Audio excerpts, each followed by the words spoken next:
Capítulo 19 de Drácula de Bram Stoker. Dale like y suscríbete al canal, es gratis y ayuda a crear contenido. Del diario de Jonathan Harker, 1 de octubre, a las 5 de la mañana. Salí con el grupo para llevar a cabo la investigación con la mente tranquila, debido a que creo que no había visto nunca a Mina tan firme y tan bien. Me alegro mucho de que consintiera en apartarse y dejarnos a nosotros, los hombres, encargarnos del trabajo. En cierto modo, era como una pesadilla para mí que estuviera mezclada en tan terrible asunto, pero ahora que su trabajo está hecho y que se debe a su energía e inteligencia, así como a su previsión, que toda la historia haya sido reunida, de tal modo que cada detalle tiene significado. Puede sentir con todo derecho que ya ha llevado a cabo su parte y que, en adelante, puede dejar que nosotros nos encarguemos de todo el resto. Creo que estábamos todos un poco molestos por la escena que había tenido lugar con el señor Renfield. Cuando salimos de su habitación, guardamos todo silencio hasta que regresamos al estudio. Una vez allí, el señor Morris dijo, dirigiéndose al doctor Sevard, dígame, Jack, si ese hombre no estaba representando una escena con el fin de engañarnos, creo que es el lunático más cuerdo que he conocido. No estoy seguro, pero creo que tenía algún fin serio, y en ese caso, es muy cruel que no se le haya dado ni una sola oportunidad. Lord Godalming y yo guardamos silencio, pero el doctor Van Helsing añadió, amigo John, conoce usted a más lunáticos que yo, y me alegro de ello, porque temo que si fuera yo quien tuviera que decidir, lo hubiera dejado en libertad antes de que se produjera ese ataque de neurosis. Pero vivimos aprendiendo y en el momento actual no debemos correr riesgos inútiles, como diría mi amigo Quincy. Todos están mejor como están. El doctor Sevard pareció responderles a los dos de un modo preocupado, yo lo único que sé es que estoy de acuerdo con ustedes. Si ese hombre hubiera sido un lunático ordinario, habría corrido el riesgo de confiar en él, pero parece estar tan ligado al conde de un modo tan extraño, que tengo miedo de hacer algo indebido al satisfacer sus deseos. No puedo olvidar cómo suplicaba casi con el mismo fervor porque deseaba un gato, y cómo después trató de destrozarme la garganta con los dientes. Además, llamó al conde señor y amo y es posible que desee salir para ayudarlo en algún plan diabólico. Esa cosa horrible tiene a los lobos, a las ratas y a sus iguales para que lo ayuden, de modo que supongo que es capaz de utilizar a un pobre lunático. Sin embargo, es cierto que parecía sincero. Solo espero que hayamos hecho lo mejor posible en este caso. Esas cosas, junto al duro trabajo que nos espera, son suficientes para afectar los nervios de un hombre. El profesor avanzó y, poniéndole una mano en el hombro, le dijo con la gravedad y amabilidad que le eran habituales, no tema, amigo John. Estamos tratando de cumplir con nuestro deber en un caso extremadamente triste y terrible, solo podemos hacer lo que nos parezca mejor. ¿Qué otra cosa podemos esperar, a no ser la piedad del Altísimo? Lord Godalming había salido durante unos minutos, pero regresó inmediatamente. Levantó un pequeño silbato de plata, al tiempo que observaba, es posible que esa vieja casona esté llena de ratas, y en ese caso, tenemos un antídoto a mano. Después de pasar sobre el muro, nos dirigimos hacia la casa, teniendo cuidado de permanecer entre las sombras de los árboles, proyectadas sobre el césped, cuando salía la luna. Cuando llegamos al porche, el profesor abrió su maletín y sacó un montón de objetos que colocó en uno de los escalones, formando con ellos 4 grupos, evidentemente uno para cada uno de nosotros. Luego dijo, amigos míos, vamos a correr un riesgo tremendo, y tenemos que armarnos de diversas formas. Nuestro enemigo no lo es solamente espiritual. Recuerden que tiene la fuerza de 20 hombres y que, aunque nuestros cuellos o nuestros aparatos respiratorios son del tipo común, o sea, que pueden ser rotos o aplastados, los de él no pueden ser vencidos simplemente por la fuerza. Un hombre más fuerte, o un grupo de hombres que, en conjunto son más fuertes que él, pueden sujetarlo a veces, pero no pueden herirlo, como nosotros podemos ser heridos por él. Así pues, es preciso que tengamos cuidado de que no nos toque. Mantengan esto cerca de sus corazones. Al hablar, levantó un pequeño crucifijo de plata y me lo entregó, ya que era yo el que más cerca de él se encontraba. Póngase estas flores alrededor del cuello. Al decir eso, me tendió un collar hecho con cabezas de ajos. Para otros enemigos más terrenales, este revólver y este puñal, y para ayuda de todos, esas pequeñas linternas eléctricas que pueden ustedes sujetar a su pecho, y sobre todo y por encima de todo, finalmente, esto, que no debemos emplear sin necesidad. Era un trozo de la sagrada hostia, que metió en un sobre y me entregó. Todos los demás fueron provistos de manera similar. Ahora, dijo, amigo John, ¿dónde están las llaves maestras? Si logramos abrir la puerta, no necesitaremos introducirnos en la casa por la ventana, como lo hicimos antes en la de la señorita Lucy. El doctor Sebard ensayó un par de llaves maestras con la destreza manual del cirujano que le daba grandes ventajas para ejecutar aquel trabajo. Finalmente, encontró una que entraba y, después de varios avances y retrocesos, el pestillo cedió y, con un chirrido, se retiró. Empujamos la puerta, los goznes herrumbrosos chirriaron y se abrió.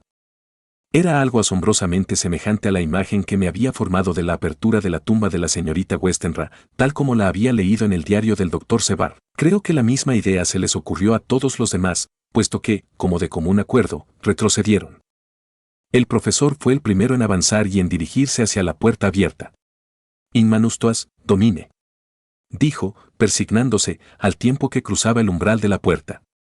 Cerramos la puerta a nuestras espaldas, para evitar que cuando encendiéramos las lámparas, el resplandor pudiera atraer a alguien que lo viera desde la calle. El profesor pulsó el pestillo cuidadosamente, por si no estuviéramos en condiciones de abrirlo rápidamente en caso de que tuviéramos que salir de la casa a toda prisa. Entonces, encendimos todas nuestras lámparas y comenzamos nuestra investigación. La luz de las diminutas lámparas caía sobre toda clase de formas extrañas, cuando los rayos se cruzaban unos con otros o nuestros cuerpos opacos proyectaban enormes sombras. No se apartaba de mí el sentimiento de que había alguien más entre nosotros. Supongo que era el recuerdo, sugerido de manera tan poderosa por el tétrico ambiente, de la espantosa experiencia que yo tuviera en Transilvania. Creo que todos nosotros teníamos el mismo sentimiento, puesto que noté que los otros no cesaban de mirar por encima del hombro cada vez que se producía un ruidito o que se proyectaba alguna nueva sombra, tal como lo hacía yo mismo. Todo el lugar estaba cubierto por una espesa capa de polvo. En el suelo, esa capa tenía varios centímetros de profundidad, excepto en los lugares en que se veían huellas de pasos recientes en las que, bajando la lámpara, pude ver marcas de tachuelas. Los muros estaban mohosos y cubiertos de polvo, y en los rincones había gruesas telarañas, sobre las que se había acumulado el polvo, de tal forma que colgaban como trapos desgarrados en los lugares en que se habían roto, a causa del peso que tenían que soportar. En una mesa, en el vestíbulo, había un gran manojo de llaves, cada una de las cuales tenía una etiqueta amarillenta a causa de la acción del tiempo. Habían sido usadas varias veces, puesto que había varias marcas en el polvo similares a la que quedó cuando el profesor levantó las llaves. Danhausen se volvió hacia mí y me dijo, «Usted conoce este lugar, Jonathan. Ha copiado planos de él, y lo conoce por lo menos mejor que todos nosotros. ¿Por dónde se va a la capilla?» Tenía una idea de en dónde se encontraba, aunque durante mi última visita no había logrado entrar en ella. Por consiguiente, los guié y, después de unas cuantas vueltas equivocadas, me encontré frente a una puerta baja, que formaba un arco de madera de roble, cruzada por barras de hierro. «Este es el lugar», dijo el profesor, al tiempo que hacía que reposara la lucecita de su lámpara sobre un mapa de la casa, copiado de mis archivos sobre la correspondencia relativa a la adquisición de la casa. Con cierta dificultad, encontramos la llave correspondiente en el manojo y abrimos la puerta. Estábamos preparados para algo desagradable, puesto que al estar abriendo la puerta, un aire tenue y maloliente parecía brotar de entre las rendijas, pero ninguno de nosotros esperaba encontrarse con un olor como el que nos llegó. Ninguno de los otros había encontrado al conde en sus cercanías, y cuando yo lo había visto, estaba, o bien en su rápida existencia en las habitaciones o, cuando estaba lleno de sangre fresca, en un edificio en ruinas, a cielo abierto, donde penetraba el aire libre, pero, allí, el lugar era reducido y cerrado. Y el largo tiempo que había permanecido sin ser hallado hacía que el aire estuviera estancado y que oliera a podrido. Había un olor a tierra, como el de algún miasma seco, que sobresalía del aire viciado.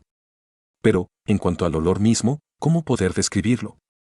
No era solo que se compusiera de todos los males de la mortalidad y del olor acre y penetrante de la sangre, sino que daba la impresión de que la corrupción misma se había podrido. Oh. Me pongo enfermo solo al recordarlo. Cada vez que aquel monstruo había respirado, su aliento parecía haber quedado estancado en aquel lugar, intensificando su repugnancia. Bajo circunstancias ordinarias, un olor semejante hubiera puesto punto final a nuestra empresa, pero aquel no era un caso ordinario, y la tarea elevada y terrible en la que estábamos empeñados nos dio fuerzas que se sobreponían a las consideraciones físicas. Después del primer estremecimiento involuntario, consecuencia directa de la primera ráfaga de aire nauseabundo, nos pusimos todos a trabajar, como si aquel repugnante lugar fuera un verdadero jardín de rosas. Examinamos cuidadosamente el lugar y el profesor dijo, al comenzar, ante todo, Hay que ver cuántas cajas quedan todavía. A continuación, deberemos examinar todos los rincones, agujeros y rendijas, para ver si podemos encontrar alguna indicación respecto a qué ha sucedido con las otras. Una mirada era suficiente para comprobar cuántas quedaban, ya que las grandes cajas de tierra eran muy voluminosas, y no era posible equivocarse respecto a ellas. Solamente quedaban 29, de las 50. En un momento dado me llevé un buen susto, ya que al ver a Lord Godalming que se volvía repentinamente y miraba por la puerta de entrada hacia el oscuro pasadizo que había más allá, yo también miré y, durante un instante, me pareció ver los rasgos más notables del rostro maligno del conde, la nariz puntiaguda, los ojos rojizos, los labios rojos y la terrible palidez. Eso ocurrió solo durante el espacio de un segundo, ya que, como resumió Lord Godalming, creía haber visto un rostro, pero eran solo las sombras. Y volvió a dedicarse a su investigación. Volví mi lámpara hacia esa dirección y me dirigí hacia el pasadizo. No había señales de la presencia de nadie, y como no había puertas, ni rincones, ni aberturas de ninguna clase, sino solo los sólidos muros del pasadizo, no podía haber ningún escondrijo, ni siquiera para él. Supuse que el miedo había ayudado a la imaginación, y no dije nada. Unos minutos más tarde vi que Morris retrocedía repentinamente del rincón que estaba examinando. Todos nosotros seguimos con la mirada sus movimientos, debido a que, indudablemente, cierto nerviosismo se estaba apoderando de nosotros, y vimos una masa fosforescente que parpadeaba como las estrellas. Instintivamente, todos retrocedimos. Todo el lugar estaba poblándose de ratas. Durante un momento permanecimos inmóviles, asombrados, todos, excepto Lord Godalming que, aparentemente, estaba preparado para una contingencia similar. Precipitándose hacia la pesada puerta de roble y bandas de hierro, que el doctor Sebald había descrito del exterior y que yo mismo había visto, hizo girar la llave en la cerradura, retiró los enormes pestillos y abrió de un golpe la puerta. Luego, sacando del bolsillo su silbato de plata, hizo que sonara lenta y agudamente. De detrás de la casa del doctor Sebald le respondieron los ladridos de varios perros, y un minuto después, 3 terriers aparecieron, corriendo, por una de las esquinas de la casa. Inconscientemente, todos nos habíamos vuelto hacia la puerta y, al hacerlo, vimos que el polvo se había levantado mucho, las cajas que habían sido sacadas, lo habían sido por allá. Pero incluso en un solo minuto que había pasado, el número de las ratas había aumentado mucho. Parecían aparecer en la habitación todas a un tiempo, a tal punto que la luz de las lámparas, que se reflejaba sobre sus cuerpos oscuros y en movimiento y brillaba sobre sus malignos ojos, hacía que toda la habitación pareciera estar llena de luciérnagas. Los perros aparecieron rápidamente, pero en el umbral de la puerta se detuvieron de pronto y olfatearon. Luego, simultáneamente, levantaron las cabezas y comenzaron a aullar de manera lúgubre en extremo. Las ratas estaban multiplicándose por miles, y salimos de la habitación. Lord Godalming levantó a uno de los perros y, llevándolo al interior de la habitación, lo colocó suavemente en el suelo. En el momento mismo en que sus patas tocaron el suelo pareció recuperar su valor y se precipitó sobre sus enemigos naturales. Las ratas huyeron ante él con tanta rapidez que antes de que hubiera acabado con un número considerable, los otros perros, que habían sido transportados al centro de la habitación del mismo modo, tenían pocas presas que hacer, puesto que toda la masa de ratas se había desvanecido. Con su desaparición, pareció que había dejado de estar presente algo diabólico, puesto que los perros comenzaron a juguetear y a ladrar alegremente, al tiempo que se precipitaban sobre sus enemigos postrados, los zarandeaban y los enviaban al aire en sacudidas feroces. Todos nosotros nos sentimos envalentonados. Ya fuera a causa de la purificación de la atmósfera de muerte, debido a que habíamos abierto la puerta de la capilla, o por el alivio que sentimos al encontrarnos ante la abertura, no lo sé, pero el caso es que la sombra del miedo pareció abandonarnos, como si fuera un sudario. Y la ocasión de nuestra ida a la casa perdió parte de su tétrico significado, aunque no perdimos en absoluto nuestra resolución. Cerramos la puerta exterior, la atrancamos y corrimos los cerrojos. Luego, llevando los perros con nosotros, comenzamos a registrar la casa. No encontramos otra cosa que polvo en grandes cantidades, y todo parecía no haber sido tocado en absoluto, exceptuando el rastro de mis pasos, que había quedado de mi primera visita. Los perros no demostraron síntomas de intranquilidad en ningún momento, e incluso cuando regresamos a la capilla, continuaron jugueteando, como si estuvieran cazando conejos en el bosque, durante una noche de verano. El resplandor del amanecer estaba irrumpiendo por levante cuando salimos por la puerta principal. El doctor Van Housen había tomado del manojo la llave de la puerta de entrada, cerró esta cuidadosamente, se metió la llave en el bolsillo y se dirigió a nosotros. Hasta ahora, dijo, la noche ha sido verdaderamente un éxito para nosotros. No hemos recibido ningún daño, como hubiéramos podido temer y, además, hemos podido cerciorarnos de qué número de cajas falta. Sobre todo, me alegro mucho de que este primer paso que hemos dado, quizá el más difícil y peligroso de todos, hayamos podido llevarlo a cabo sin que nuestra dulce señora Mina nos acompañara, y sin que hubiera necesidad de turbar sus pensamientos, tanto más cuanto que estaría despierta y dormida pensando en visiones, ruidos y olores que nunca podría olvidar. Asimismo, hemos aprendido una lección, si es que podemos decirlo a particular y, que las bestias que están a las órdenes del conde no son, sin embargo, dóciles al espíritu del conde, puesto que esas ratas acudirían a su llamado, del mismo modo que llamó a los lobos desde la torre de su castillo, para que saliera a su encuentro y al de aquella pobre madre. Aunque las ratas acudieron, huyeron un momento después en desorden ante la presencia de los perritos de nuestro amigo Arthur. Tenemos ante nosotros otros asuntos, otros peligros y otros temores, y ese monstruo no ha usado sus poderes sobre el mundo animal por última o única vez esta noche. Sea que se haya ido a algún otro lugar. Bueno. Nos ha dado la oportunidad de dar jaque en esta partida de ajedrez que estamos jugando en nombre del bien de las almas humanas. Ahora, volvamos a casa. El amanecer está ya cerca, y tenemos razones para sentirnos contentos del trabajo de nuestra primera noche. Es posible que nos queden todavía muchos días y noches llenas de peligros, pero debemos seguir adelante, sin retroceder ante ningún riesgo. La casa estaba sumida en un profundo silencio cuando llegamos a ella, excepto por los gritos de alguna pobre criatura que estaba en una de las salas más alejadas y un sonido bajo y lastimero que salía de la habitación de Renfield. Indudablemente, el pobre hombre se estaba torturando, a la manera de los orates, con pensamientos innecesariamente dolorosos. Entré en mi habitación de puntillas y encontré a Mina dormida, respirando con tanta suavidad que tuve que aguzar el oído para captar el sonido. Parecía más pálida que de costumbre. Esperaba que la reunión de aquella noche no la hubiera impresionado demasiado. Me siento verdaderamente agradecido de que permanezca fuera de nuestro trabajo futuro e incluso de nuestras deliberaciones. Es una tensión demasiado grande para que la soporte una mujer. No pensaba así al principio, pero ahora sé mucho mejor a qué atenerme. Por consiguiente, me alegro de que eso haya sido resuelto. Es posible que haya cosas que la asustaran si las oyera, no obstante, ocultárselas sería peor que revelárselas si es que llega a sospechar que hay algo que no le decimos. A partir de este momento, tendremos que ser para ella como libros cerrados, por lo menos hasta el momento en que podamos anunciarle que todo ha concluido y que la tierra ha sido liberada de aquel monstruo de las tinieblas. Supongo que será difícil guardar silencio, debido a la confianza que reina entre nosotros, pero debo continuar en mi resolución y silenciar completamente todo lo relativo a nuestros actos durante aquella noche, negándome a hablar de lo que ha sucedido. Me acosté sobre el diván, para no molestarla. 1 de octubre, más tarde. Supongo que es natural que hayamos dormido todos hasta una hora avanzada, ya que el día estaba ocupado en duros trabajos y la noche era pesada e insomne. Incluso Mina debía haber sentido el cansancio, puesto que, aunque dormí hasta que el sol estaba muy alto, desperté antes que ella.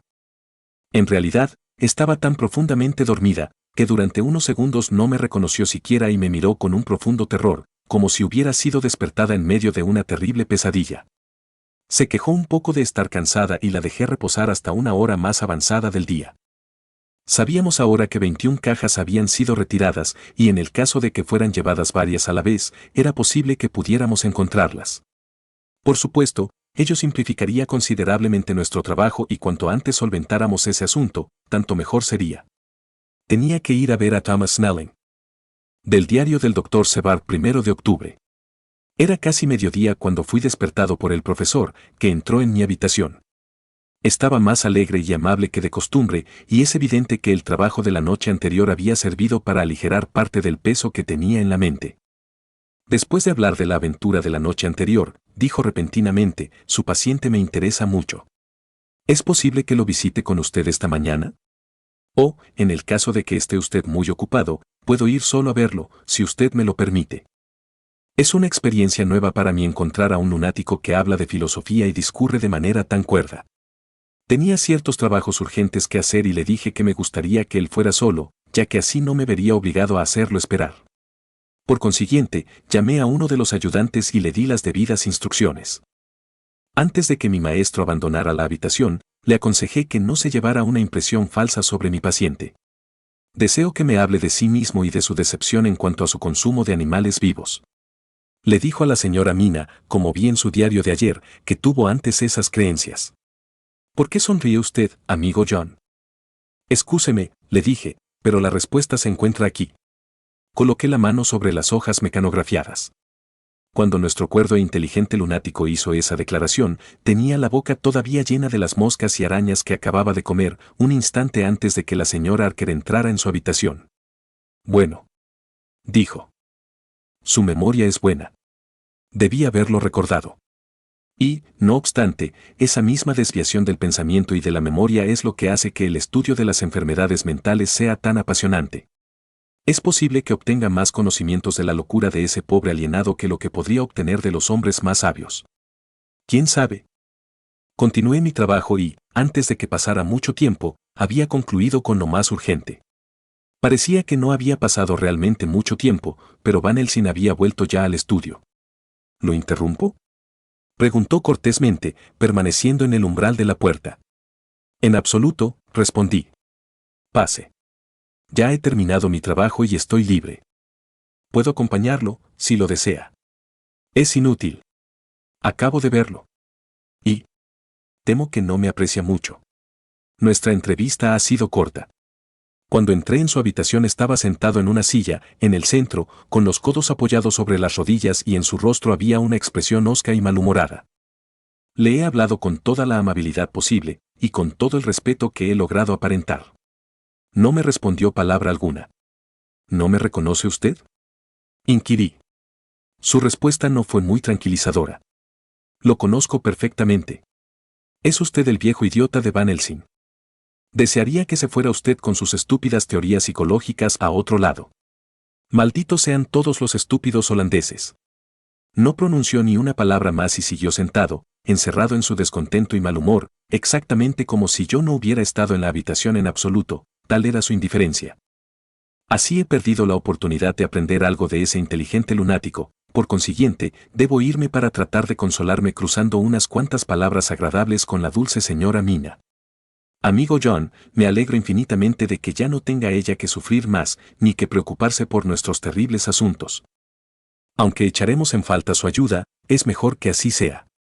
Estoy absolutamente de acuerdo con usted, le dije sinceramente, puesto que no quería que su decisión al respecto se debilitara. La señora Archer está mejor permaneciendo fuera de todo esto. La situación está ya bastante mala para nosotros, los hombres, que nos hemos visto a veces en lugares poco agradables, pero no es un lugar apropiado para una mujer y, si hubiera continuado con este asunto, es muy posible que hubiera terminado siendo destrozada. Así, Van Helsing fue a conversar con el señor y la señora Archer. Quincy y Orr han salido para descubrir todo lo posible con respecto a la desaparición de las cajas. Yo tengo que concluir mi ronda de trabajo, y nos reuniremos esta noche. Del diario de Mina Harker. 1 de octubre. Me resulta extraño permanecer en la oscuridad, como hoy, después de la confianza total de Jonathan durante tantos años, me resulta desagradable verlo evitar ciertos temas de conversación de manera manifiesta, los temas más vitales de todos. Esta mañana dormí hasta una hora avanzada, a causa de las fatigas de ayer, y aunque Jonathan durmió hasta tarde también, despertó antes que yo.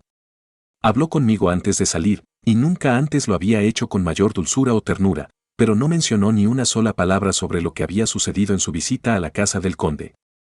Sin embargo, debe saber la terrible ansiedad que sentía yo. Pobre Jonathan. Supongo que eso debe haberlo afligido todavía más que a mí. Todos estuvieron de acuerdo en que no siguiera yo adelante en ese horrible asunto, y estuve de acuerdo. Pero, me resulta muy desagradable pensar que me oculta algo. Y ahora estoy llorando como una idiota, cuando, en realidad, sé que todo esto es producto del gran amor de mi esposo y de la buena voluntad de todos esos hombres fuertes. Eso me ha sentado bien. Bueno, algún día me lo contará todo Jonathan, y para evitar que pueda llegar a pensar que le oculto yo también algo, continúo escribiendo mi diario, como de costumbre.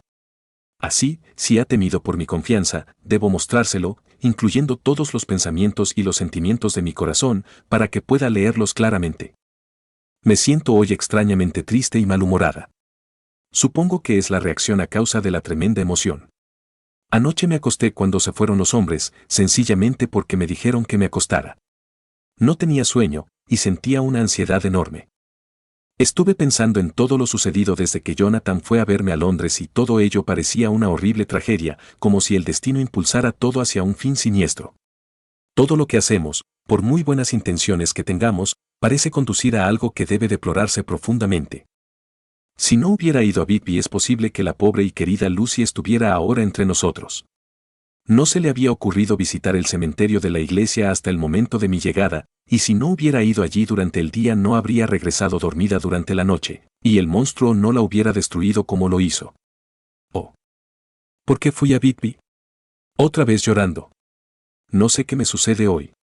Debo ocultárselo a Jonathan, puesto que si sabe que he llorado ya 2 veces esta mañana, yo que no lloro nunca y que nunca he tenido que derramar una sola lágrima por él, el pobre hombre se desanimará y se preocupará. Debo aparentar un semblante sereno, y si me siento con ganas de llorar, él no debe saberlo. Supongo que es una de las lecciones que nosotras, las pobres mujeres, tenemos que aprender. No puedo dejar de recordar cómo me quedé dormida. Recuerdo haber oído el ladrido repentino de los perros y un estruendo de sonidos extraños, como oraciones en una gama tumultuosa, procedentes de la habitación del señor Renfield, que se encuentra en alguna parte debajo de la mía. Luego, el silencio volvió a reinar, tan profundo, que me sobresaltó y me levanté para mirar por la ventana. Todo estaba oscuro y en silencio. Las negras sombras proyectadas por la luz de la luna parecían estar llenas de un misterio que les era propio. Nada parecía moverse, pero todo parecía lúgubre y tétrico, de modo que una ligera nubecilla de niebla blanca, que avanzaba con una lentitud que hacía que su movimiento resultara casi imperceptible, hacia la casa, por encima del césped, parecía tener una vitalidad propia. Creo que esos pensamientos, al hacerme olvidar los anteriores, me hicieron bien, puesto que al volver a acostarme sentí un letargo que me embargaba suavemente. Permanecí acostada un rato, pero no lograba conciliar el sueño, de modo que volví a levantarme y a mirar por la ventana. La niebla se estaba extendiendo y se encontraba ya muy cerca de la casa, de tal modo que la vi adosarse pesadamente a las paredes, como si estuviera trepando hacia las ventanas. El pobre hombre hablaba con más fuerza que nunca y, aunque no lograba distinguir bien sus palabras, comprendí que se trataba de una súplica apasionada de su parte. Luego, oí el ruido de un forcejeo y comprendí que los enfermeros se estaban encargando de él. Me sentí tan asustada, que me cubrí la cabeza con las sábanas, tapándome los oídos con los dedos. No tenía sueño en absoluto o, por lo menos, así lo creía, pero debo haberme quedado dormida, puesto que, con excepción de los sueños, no recuerdo ninguna otra cosa hasta la llegada de la mañana, cuando Jonathan me despertó. Creo que necesité cierto esfuerzo y tiempo para recordar dónde me encontraba y que era Jonathan el que estaba inclinado sobre mí. Mi sueño era muy peculiar y era algo típico, del modo como al despertar los pensamientos se entremezclan con los sueños. Creí que estaba dormida, esperando a que regresara Jonathan. Me sentía muy ansiosa por él y no podía hacer nada. Tenía las piernas, los brazos y el cuerpo con un peso encima, de tal modo que no podía ejecutar ningún movimiento como de costumbre. Así dormí muy intranquilamente y seguí soñando cosas extrañas. Luego, comencé a sentir que el aire era pesado, húmedo y frío. Retiré las sábanas de mi rostro y, con gran sorpresa, vi que todo estaba oscuro. La lamparita de gas que había dejado encendida para Jonathan, aunque muy débil, parecía una chispita roja y diminuta a través de la niebla, que, evidentemente, se había hecho más densa y había entrado en la habitación. Entonces, recordé que había cerrado la ventana antes de acostarme. Deseaba levantarme para asegurarme de ello, pero una letargia de plomo parecía retener mis miembros y mi voluntad. Permanecí inmóvil, eso fue todo. Cerré los ojos, pero todavía podía ver con claridad a través de los párpados. Es maravilloso ver qué trucos tienen los sueños, y de qué manera tan lógica trabaja a veces nuestra imaginación. La niebla se hacía cada vez más espesa, y ya podía ver cómo entraba en la habitación, puesto que la veía como si fuera humo. O como el vapor blanco del agua en ebullición, entrando, no por la ventana, sino por debajo de la puerta. Fue haciéndose cada vez más espesa, hasta que pareció concentrarse en una columna de vapor sobre la que alcanzaba a ver la lucecita de la lámpara de gas que brillaba como un ojo rojizo. Las ideas se agolparon en mi cerebro, al tiempo que la columna de vapor comenzaba a danzar en la habitación y entre todos mis pensamientos me llegaron las frases de las Escrituras. Una columna de vapor por las noches y de fuego durante el día, ¿se trataba de algún guía espiritual que me llegaba a través del sueño? Pero la columna estaba compuesta tanto del guía diurno como del nocturno, puesto que el fuego estaba en el ojo rojo que, al pensar en él, me fascinó en cierto modo, puesto que, mientras lo observaba, el fuego pareció dividirse y lo vi como si se tratara de dos ojos rojos, a través de la niebla. Tal y como Lucy me dijo que los había visto en sus divagaciones mentales, sobre el risco, cuando el sol poniente se reflejó en las ventanas de la iglesia de Santa María. Repentinamente, recordé horrorizada que era así como Jonathan había visto materializarse a aquellas horribles mujeres de la niebla que giraba bajo el resplandor de la luna, y en mi sueño debo haberme desmayado, puesto que me encontré en medio de la más profunda oscuridad. El último esfuerzo consciente que hizo mi imaginación fue el de hacerme ver un rostro lívido que se inclinaba sobre mí, saliendo de entre la niebla. Debo tener cuidado con esos sueños, ya que pueden hacer vacilar la razón de una persona si se presentan con demasiada frecuencia. Voy a ver al doctor Van Helsing o al doctor Sevard para que me receten algo que me haga dormir profundamente, lo único malo es que temo alarmarlos. Un sueño semejante se mezclaría en estos momentos con sus temores por mí. Esta noche deberé esforzarme por dormir de manera natural. Si no lo logro, debo lograr que me den para mañana en la noche una dosis de cloral, eso no me causará por una vez ningún daño y me sentará bien una buena noche de sueño. Hoy desperté más fatigada que si no hubiera dormido en absoluto. 2 de octubre, a las 10 de la noche. Anoche dormí, pero no soñé. Debo haber dormido profundamente, puesto que no desperté cuando se acostó Jonathan, pero el sueño no me ha sentado todo lo bien que sería de desear, puesto que hoy me he sentido débil y desanimada. Pasé todo el día de ayer tratando de dormir o acostada, dormitando. Por la tarde, el señor Renfield preguntó si podría verme. Pobre hombre. Estuvo muy amable, y al marcharse me besó la mano y rogó a Dios que me bendijera. En cierto modo, eso me afectó mucho, y las lágrimas acuden a mis ojos cuando pienso en él. Esta es una nueva debilidad de la que tengo que preocuparme y cuidarme. Jonathan se entristecería mucho si supiera que he estado llorando. Tanto él como los demás estuvieron fuera hasta la hora de la cena y regresaron muy cansados.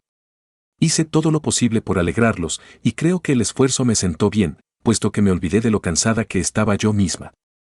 Después de la cena me mandaron a acostarme y todos salieron a fumar juntos, según dijeron, pero sabía perfectamente que lo que deseaban era contarse unos a otros lo que les había sucedido a cada uno de ellos durante el día. Comprendí por la actitud de Jonathan que tenía algo muy importante que comunicarles.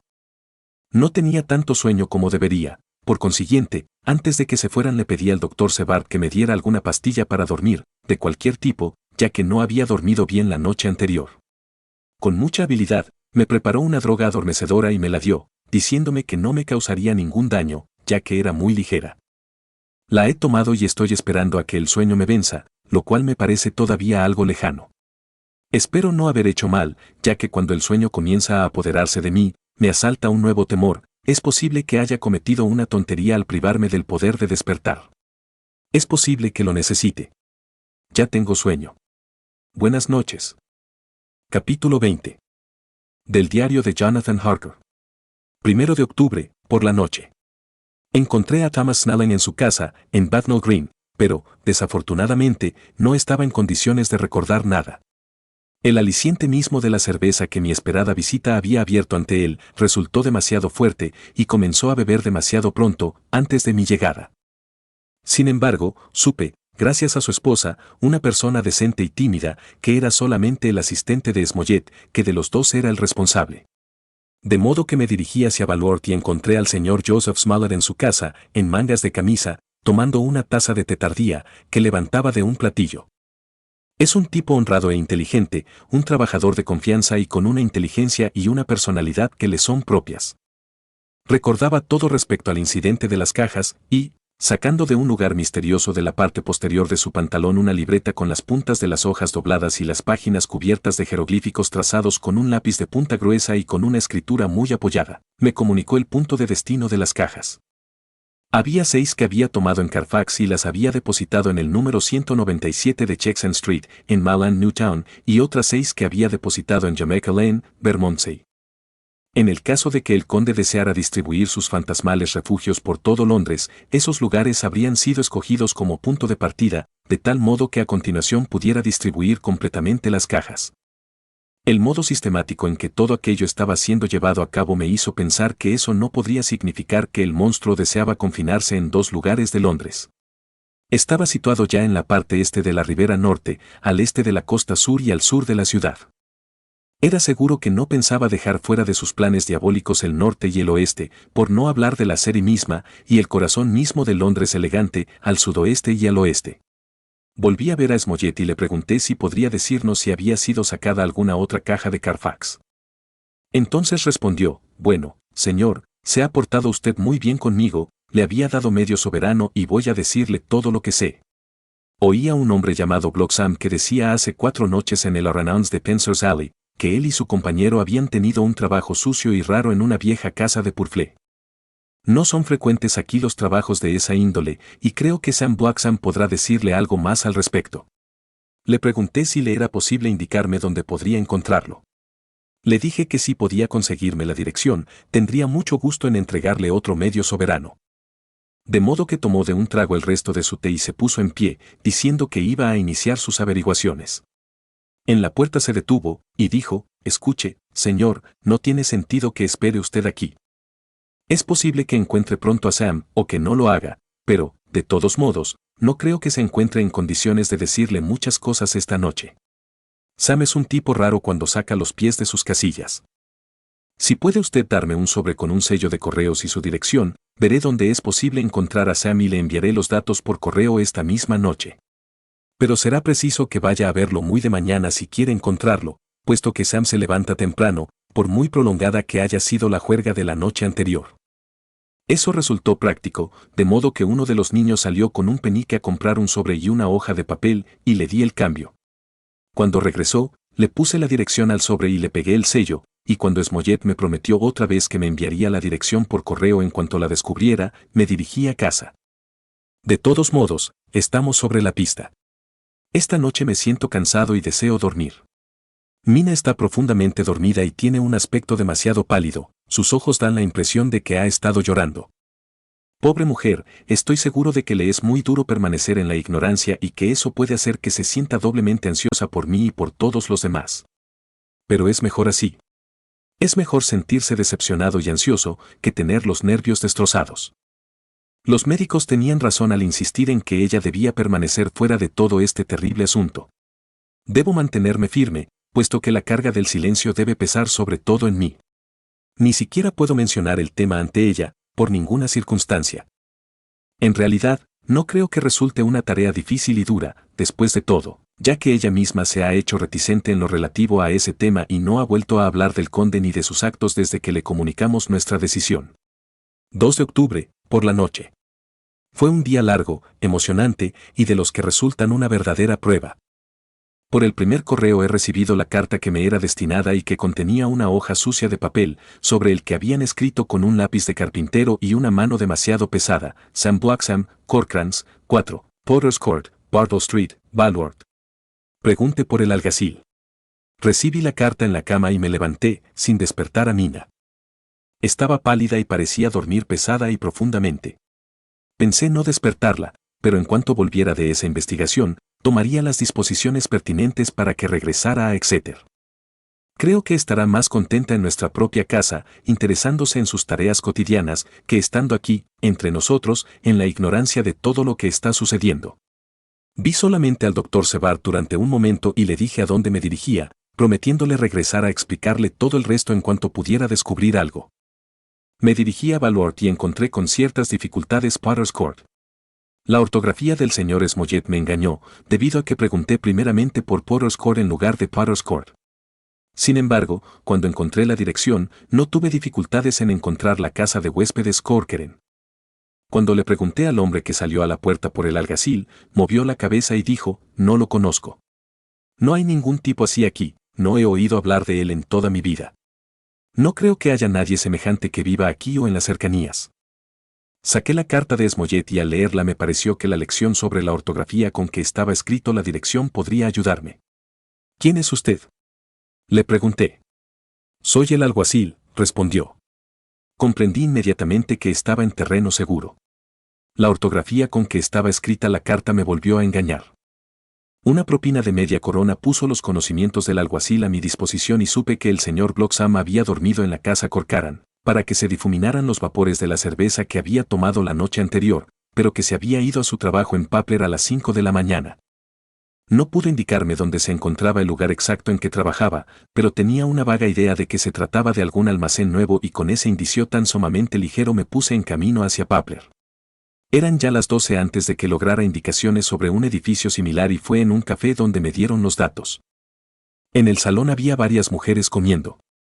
Una de ellas me dijo que estaban construyendo en Cross Angel Street un edificio nuevo de almacenes refrigerados, y puesto que se apegaba a la descripción del alguacil, me dirigí inmediatamente hacia allá. Una entrevista con un guardián bastante hosco y con un capataz todavía más malhumorado que el guarda, cuyo humor hice que mejorara un poco con la ayuda de unas monedas, me puso sobre la pista de Bloxham. Mandaron a buscarlo cuando sugerí que estaba dispuesto a pagarle al capataz su sueldo del día íntegro por el privilegio de hacerle unas cuantas preguntas sobre un asunto privado.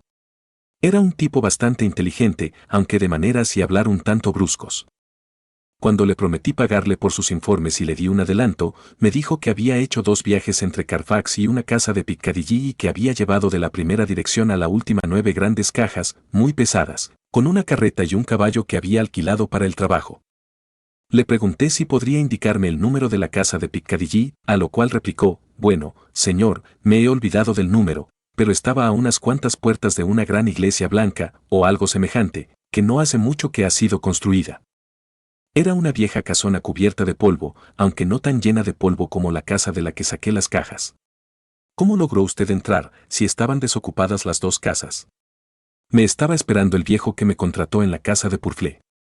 Me ayudó a levantar las cajas y a colocarlas en la carreta. Me insultó, pero era el tipo más fuerte que he visto. Era un anciano, con unos bigotes blancos, tan finos que casi no se le notaban. Esa frase hizo que me sobresaltara. Tomó uno de los extremos de la caja como si se tratara de un juego de té, mientras yo tomaba el otro, sudando y jadeando como un oso. Me costó un gran trabajo levantar la parte que me correspondía, pero lo conseguí y no soy tampoco un debilucho. ¿Cómo logró usted entrar en la casa de Piccadilly? Me estaba esperando también allí. Debió salir inmediatamente y llegar allí antes que yo, puesto que cuando llamé a la puerta, salió él mismo a abrirme y me ayudó a descargar las cajas en el vestíbulo. ¿Las 9? Le pregunté. Sí, llevé 5 en el primer viaje y 4 en el segundo. Era un trabajo muy pesado, y no recuerdo muy bien cómo regresé a casa. Lo interrumpí, ¿se quedaron las cajas en el vestíbulo? Sí, era una habitación muy amplia, y no había en ella nada más. Hice otra tentativa para saber algo más al respecto. ¿No le dio ninguna llave? No tuve necesidad de ninguna llave. El anciano me abrió la puerta y volvió a cerrarla cuando me fui. No recuerdo nada de la segunda vez, pero eso se debe a la cerveza. ¿Y no recuerda usted el número de la casa? No, señor. Pero no tendrá dificultades en encontrarla. Es un edificio alto, con una fachada de piedra y un escudo de armas y unas escaleras bastante altas que llegan hasta la puerta de entrada. Recuerdo esas escaleras debido a que tuve que subir por ellas con las cajas, junto con 3 muchachos que se acercaron para ganarse unos peniques. El viejo les dio chelines y, como vieron que les había dado mucho, quisieron más todavía, pero el anciano agarró a uno de ellos por el hombro y poco faltó para que lo echara por las escaleras. Entonces, todos ellos se fueron, insultándolo. Pensaba que con esos informes no tendría dificultades en encontrar la casa, de modo que después de pagarle a mi informante, me dirigí hacia Piccadilly. Había adquirido una nueva y dolorosa experiencia. El conde podía por lo visto manejar las cajas solo. De ser así, el tiempo resultaba precioso, puesto que ya que había llevado a cabo ciertas distribuciones, podría llevar a cabo el resto de su trabajo, escogiendo el tiempo oportuno para ello, pasando completamente inadvertido. En Piccadilly Circus me apeé y me dirigí caminando hacia el oeste. Después de pasar el Junior Constitutional, llegué ante la casa que me había sido descrita y me satisfizo la idea de que se trataba del siguiente refugio que había escogido Drácula. La casa parecía haber estado desocupada durante mucho tiempo. Las ventanas estaban llenas de polvo y las persianas estaban levantadas. Toda la estructura estaba ennegrecida por el tiempo y de las partes metálicas la pintura había desaparecido. Era evidente que en el balcón superior había habido un anuncio durante cierto tiempo que había sido retirado bruscamente, de tal modo que todavía quedaban los soportes verticales. Detrás de la barandilla del balcón vi que sobresalían varias tablas sueltas, cuyos bordes parecían blancos. Hubiera dado mucho por poder ver intacto el anuncio, puesto que quizá me hubiera dado alguna indicación en cuanto a la identidad de su propietario. Recordaba mi experiencia sobre la investigación y la compra de la casa de Carfax y no podía dejar de pensar que si podía encontrar al antiguo propietario era posible que descubriera algún medio para entrar en la casa. Por el momento, no había nada que pudiera descubrir del lado de Piccadilly y tampoco podía hacerse nada, de modo que me dirigí hacia la parte posterior para ver si podía verse algo de ese lado. Las caballerizas estaban llenas de actividad, debido a que la mayoría de las casas estaban ocupadas. Les pregunté a un par de criados y de encargados de las cuadras que pude encontrar si podían decirme algo sobre la casa desocupada. Uno de ellos me dijo que había oído decir que alguien la había comprado en los últimos tiempos, pero no sabía quién era el nuevo propietario. Uno de ellos, sin embargo, me dijo que hasta hacía muy poco tiempo había habido un anuncio que decía se vende y que era posible que podrían facilitarme más detalles Mecho, Sands y Candy, los agentes de mudanzas, puesto que me dijo que creía recordar que ese era el nombre que figuraba en el anuncio para todos los informes. No deseaba parecerle demasiado ansioso a mi informador, ni dejar que adivinara demasiado, por lo cual, luego de darle las más cumplidas gracias, me alejé. Estaba oscureciendo y la noche otoñal estaba errándose, de modo que no quise perder el tiempo. Después de buscar la dirección de Mecho, Sands y Candy en un directorio telefónico de Berkeley, me dirigí inmediatamente a sus oficinas, que se encontraban en Sackville Street. El caballero que me recibió tenía unos modales particularmente suaves, pero no era muy comunicativo. Después de decirme que la casa de Piccadilly, que en nuestra conversación llamó mansión, había sido vendida, consideró que mi interés debía concluir allí. Cuando le pregunté quién la había comprado, abrió los ojos demasiado y guardó silencio un momento antes de responder: «Está vendida, señor». «Excúseme», dije, con la misma cortesía, «pero tengo razones especiales para desear saber quién adquirió ese edificio». Volvió a hacer una pausa bastante prolongada y alzó las cejas todavía más. «Está vendida, señor», volvió a decir, lacónicamente. «Supongo que no le importará darme esa información», insistí. «Pero, por supuesto que me importa», respondió. «Los asuntos de nuestros clientes son absolutamente confidenciales en manos de Mecho, Sands y Candy». Estaba claro que se trataba de un pedante de la peor especie y que no merecía la pena discutir con él. Pensé que sería mejor enfrentarme a él en su propio terreno y le dije: «Sus clientes, señor, tienen suerte de tener un guardián tan resuelto de sus confidencias. Yo mismo soy un profesional». Al decir esto le tendí mi tarjeta. «En este caso, no estoy interesado en este asunto por curiosidad, actúo por parte de Lord Godalming, que desea saber algo sobre la propiedad que creía que, hasta últimas fechas, se encontraba en venta». Esas palabras hicieron que las cosas tomaran otro cariz. «Me gustaría darle a usted esos informes si los tuviera, señor Archer, y especialmente me gustaría servir a su cliente. En cierta ocasión llevamos a cabo unas transacciones para él sobre el alquiler de unas habitaciones cuando era el Honorable Arthur Holmwood. Si puede usted darme la dirección de su señoría, tendré mucho gusto en consultar a la casa sobre el sujeto y, en todo caso, me comunicaría con su señoría por medio del correo de esta misma noche. Será un placer el facilitarle esos informes a su señoría, si es que podemos apartarnos en este caso de las reglas de conducta de esta casa». Deseaba hacerme una amistad, no buscarme un enemigo, de modo que le di las gracias, le entregué la dirección de la casa del Dr. Sebard y me fui. Era ya de noche y me sentía cansado y hambriento. Tomé una taza de té en la Arrowhead Bread Company y regresé a Purfleet en tren. Encontré a todos los otros en la casa. Mina tenía aspecto pálido y cansado, pero hizo un valeroso esfuerzo para parecer amable y animosa. Me dolía pensar que había tenido que ocultarle algo y que de ese modo la había inquietado. Gracias a Dios, sería la última noche que tendría que estar cerca sin asistir a nuestras conferencias, creyendo en cierto modo que no era merecedora de nuestra confianza. Necesité todo mi valor para mantenerla realmente alejada de todo lo relativo a nuestro horrible trabajo. Parece estar en cierto modo más hecha a la idea, o el sujeto se le ha hecho repugnante, puesto que cada vez que se hace alguna alusión accidental a ese tema, se estremece verdaderamente. Me alegro de que hayamos tomado nuestra resolución a tiempo, puesto que con sentimientos semejantes, nuestros conocimientos cada vez mayores serían una verdadera tortura para ella. No podía hablarles a los demás de los descubrimientos que había efectuado durante el día en tanto no estuviéramos solos. Así, después de la cena y de un pequeño intermedio musical que sirvió para guardar las apariencias, incluso para nosotros mismos, conduje a Mina a su habitación y la dejé que se acostara. Mi adorable esposa fue más cariñosa conmigo que nunca y me abrazó como si deseara retenerme, pero había mucho de qué hablar y tuve que dejarla sola. Gracias a Dios, el haber dejado de contarnos todas las cosas no había hecho que cambiaran las cosas entre nosotros. Cuando bajé otra vez encontré a todos sentados en torno al fuego, en el estudio. En el tren había escrito en mi diario todo lo relativo a mis descubrimientos del día, y me limité a leerles lo que había escrito, como el mejor medio posible en que pudieran enterarse de los informes que había obtenido. Cuando terminé, Van Helsing dijo: «Ha tenido usted un magnífico día de trabajo, amigo Jonathan. Indudablemente, estamos sobre la pista de las cajas que faltan. Si encontramos todas en esa casa, entonces, nuestro trabajo se acerca a su final. Pero, si falta todavía alguna de ellas, tendremos que buscarla hasta que la encontremos. Entonces daremos el golpe final y haremos que el monstruo muera verdaderamente». Permanecimos todos sentados en silencio y, de pronto, el señor Morris dijo: «Digan, ¿cómo vamos a poder entrar a esa casa?». «Lo mismo que como lo hicimos en la otra», dijo Lord Godalming rápidamente. «Pero, Art, entramos por efracción en Carfax, pero era de noche y teníamos el parque que nos ocultaba a las miradas indiscretas. Sería algo muy diferente el cometer ese delito en Piccadilly, tanto de noche como de día.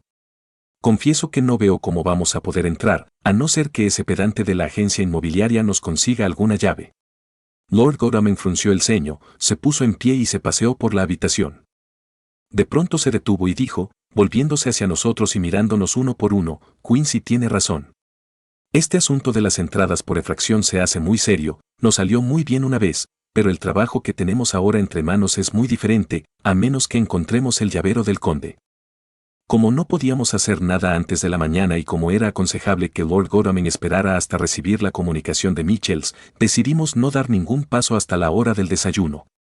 Durante un buen rato, permanecimos sentados, fumando, discutiendo todas las facetas del asunto, visto desde diferentes ángulos. Aproveché la oportunidad de completar este diario y ponerlo al corriente hasta este preciso instante. Tengo mucho sueño y debo ir a acostarme. Solo una línea más. Mina duerme profundamente y su respiración es regular.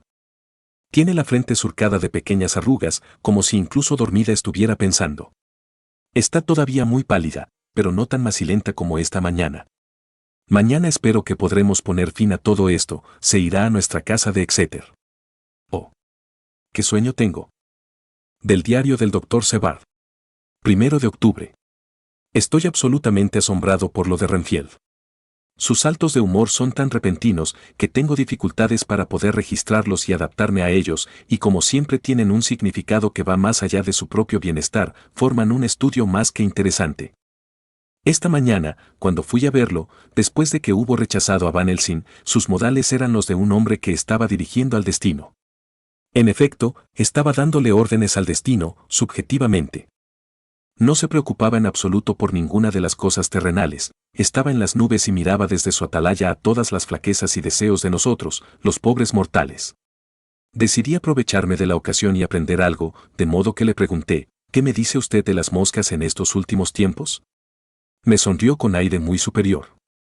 Con una sonrisa como la que hubiera podido aparecer en el rostro de Malvolio, antes de responderme: «La mosca, mi querido señor, tiene una característica sorprendente, sus alas son típicas del carácter aéreo de las facultades psíquicas. Los antiguos tuvieron razón cuando representaron el alma en forma de mariposa». Pensé agotar su analogía, y dije rápidamente: «Oh, ¿está usted buscando un alma ahora?». Su locura envolvió a la razón y una expresión de asombro se extendió sobre su rostro al tiempo que, sacudiendo la cabeza con una energía que no le había visto nunca antes, dijo: «Oh, no, no. No quiero almas. Todo lo que quiero es vida». Su rostro se iluminó en ese momento. Siento una gran indiferencia sobre eso en la actualidad. La vida está muy bien, tengo toda la que necesito. Tiene que buscarse usted otro paciente, doctor, si es que desea estudiar la zoofagia. Esa salida me sorprendió un poco, por lo cual le dije: «Entonces, usted dirige la vida, debe ser usted un dios, ¿no es así?». Sonrió con una especie de superioridad benigna e inefable. «Oh, no. No entra en mis cálculos, de ninguna manera, el arrogarme los atributos de la divinidad. Ni siquiera me interesan sus actos especialmente espirituales.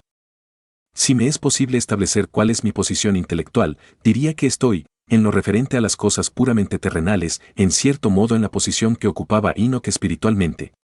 Eso representaba para mí un problema difícil, no lograba recordar en ese momento cuál había sido la posición de Enoch. Por consiguiente, tuve que hacerle una pregunta simple, aunque comprendí que, al hacerlo, me estaba rebajando ante los ojos del lunático. ¿Y por qué se compara con Enoch? Porque andaba con Dios. No comprendí la analogía, pero no me agradaba reconocerlo, de modo que volví al tema que ya había negado, de modo que no le preocupa la vida y no quiere almas. ¿Por qué? Le hice la pregunta rápidamente y con bastante sequedad, con el fin de ver si me era posible desconcertarlo.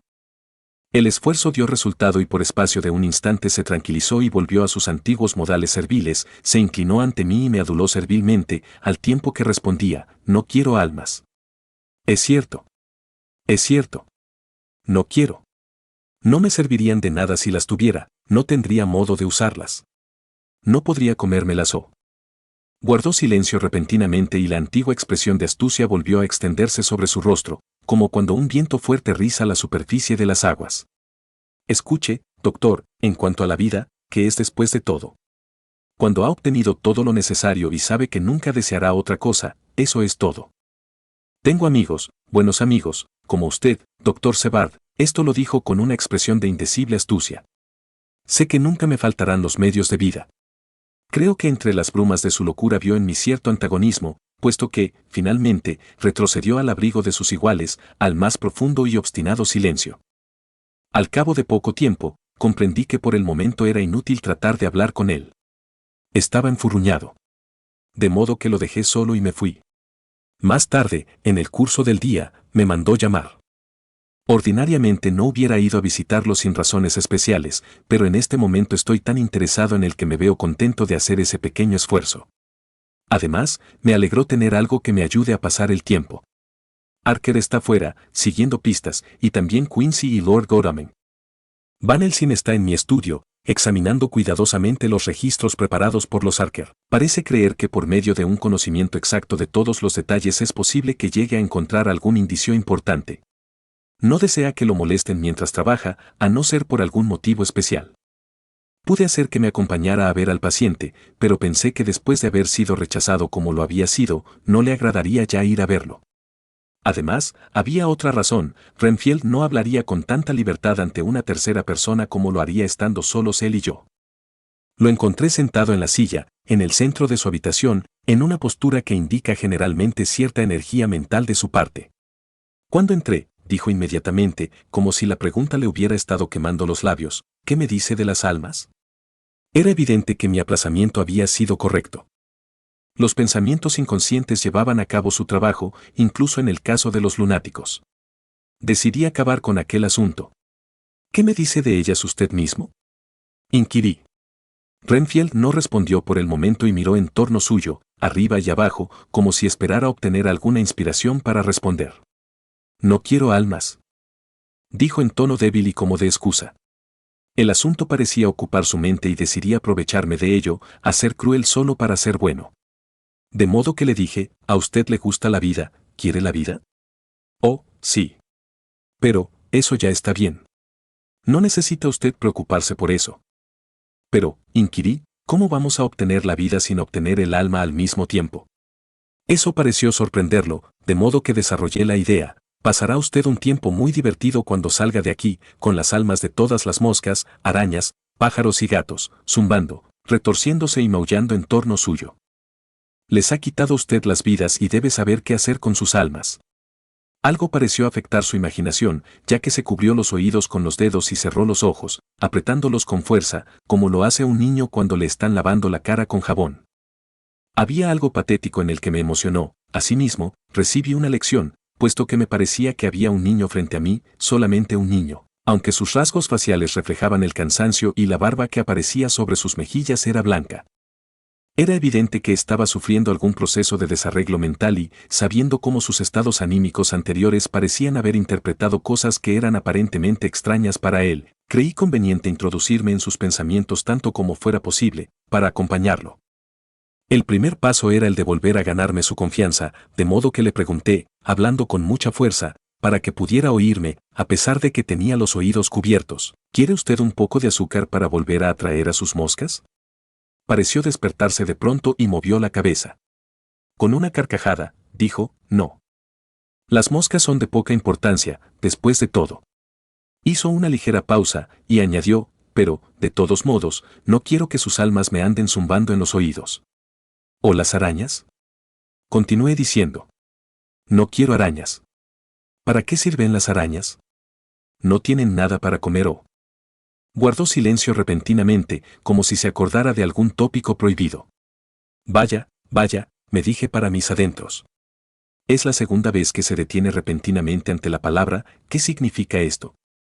Renfield se dio cuenta de que había cometido un error, ya que se apresuró a continuar, como para distraer mi atención e impedir que me fijara en ello. No tengo ningún interés en absoluto en esos animales. Ratas, ratones y otros animales semejantes, como dice Shakespeare. Puede decirse que no tienen importancia. Ya he sobrepasado todas esas tonterías. Sería lo mismo que le pidiera usted a un hombre que comiera moléculas con palillos que el tratar de interesarme en los carnívoros, cuando sé lo que me espera. Ya comprendo, le dije. ¿Desea usted animales grandes en los que poder clavar sus dientes, no es así? ¿Qué le parecería un elefante para su desayuno? Está usted diciendo tonterías absolutamente ridículas. Se estaba despertando mucho, de modo que me dispuse a ahondar un poco más el asunto. Me pregunto, le dije, pensativamente, a qué se parece el alma de un elefante. Obtuve el efecto que deseaba, ya que volvió a bajar de las alturas y a convertirse en un niño. No quiero el alma de un elefante, ni ningún alma en absoluto. Dijo. Durante unos momentos, permaneció sentado, como abatido. Repentinamente se puso en pie, con los ojos brillantes y todos los signos de una gran excitación cerebral. «Váyase al infierno con sus almas», gritó. «¿Por qué me molesta con sus almas? ¿Cree que no tengo ya bastante con qué preocuparme, sufrir y distraerme, sin pensar en las almas?» Tenía un aspecto tan hostil que pensé que se disponía a llevar a cabo otro ataque homicida, de modo que hice sonar mi silbato. Sin embargo, en el momento en que lo hice se calmó y dijo, en tono de excusa, «Perdóneme, doctor, perdí el control. No necesita usted ayuda de ninguna especie. Estoy tan preocupado que me irrito con facilidad. Si conociera usted el problema al que tengo que enfrentarme y al que tengo que buscar una solución, me tendría lástima, me toleraría y me excusaría. Le ruego que no me metan en una camisa de fuerza. Deseo reflexionar y no puedo hacerlo cuando tengo el cuerpo atado. Estoy seguro de que usted lo comprenderá». Era evidente que tenía autodominio, de modo que cuando llegaron los asistentes les dije que podían retirarse. Renfield los observó, mientras se alejaban. Cuando cerraron la puerta, dijo, con una considerable dignidad y dulzura, «Dr. Sewell, ha sido usted muy considerado conmigo. Créame que le estoy muy agradecido. Creí que sería conveniente dejarlo en ese momento y me fui. Hay desde luego algo en que pensar respecto al estado de ese hombre. Varios puntos parecen formar lo que los periodistas americanos llaman una historia, tan solo es preciso ponerlos en orden. Vamos a intentarlo. No desea mencionar la palabra beber. Teme el sentirse cargado con el alma de algo. No tiene miedo de pensar en la vida en el futuro. Desprecia todas las formas inferiores de vida, aunque teme ser atormentado por sus almas. Lógicamente, todos esos puntos indican algo. Tiene la seguridad, en cierto modo, de que llegará a adquirir cierta forma de vida superior. Teme la consecuencia, la carga de un alma. Por consiguiente, es una vida humana la que está buscando. En cuanto a la seguridad. Gran Dios. El conde ha estado con él y se prepara algún otro tremendo horror. Más tarde. He ido a ver a Danhausen después de terminar mi ronda y le he comunicado mis sospechas. Se puso muy serio y, después de reflexionar en ello por un momento, me pidió que lo llevara a ver a Renfield. Así lo hice. Cuando llegamos junto a la puerta de la habitación del alienado, oímos que estaba cantando al interior con mucha alegría, como acostumbraba a hacerlo en una época que parecía encontrarse ya muy atrás. Al entrar vimos que había extendido el azúcar, como acostumbraba a hacerlo antes, y que las moscas, sumidas en el letargo del otoño, comenzaban ya a zumbar en la habitación. Tratamos de hacerlo hablar sobre el sujeto de nuestra conversación anterior, pero se negó a prestarnos atención. Continuó cantando, tal y como si no estuviéramos con él en absoluto. Había conseguido un pedazo de papel y lo estaba doblando, al interior de una libreta de notas. Tuvimos que irnos, sin haber aprendido nada nuevo. Es realmente un caso curioso. Tendremos que vigilarlo esta noche. Carta de Mecho, Sans y Candy a Lord Godalming 1 de octubre. Su señoría, estamos siempre muy bien dispuestos a satisfacerlo en sus deseos. Estamos en condiciones, con respecto a los deseos de su señoría, expresados por el señor Archer de parte de usted, de darle los informes requeridos sobre el número 347 de Piccadilly. Los vendedores originales son los herederos del difunto señor Archibald Winter Suffield. El comprador es un noble extranjero, el conde de Ville, que efectuó personalmente la compra, pagando al contado el precio estipulado, si su señoría nos excusa el empleo de una expresión tan sumamente vulgar.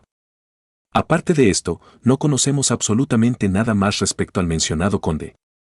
Somos, señor, los más humildes servidores de su señoría, Mitchell, Sons y Candy. Del diario del Dr. Sebard. 2 de octubre.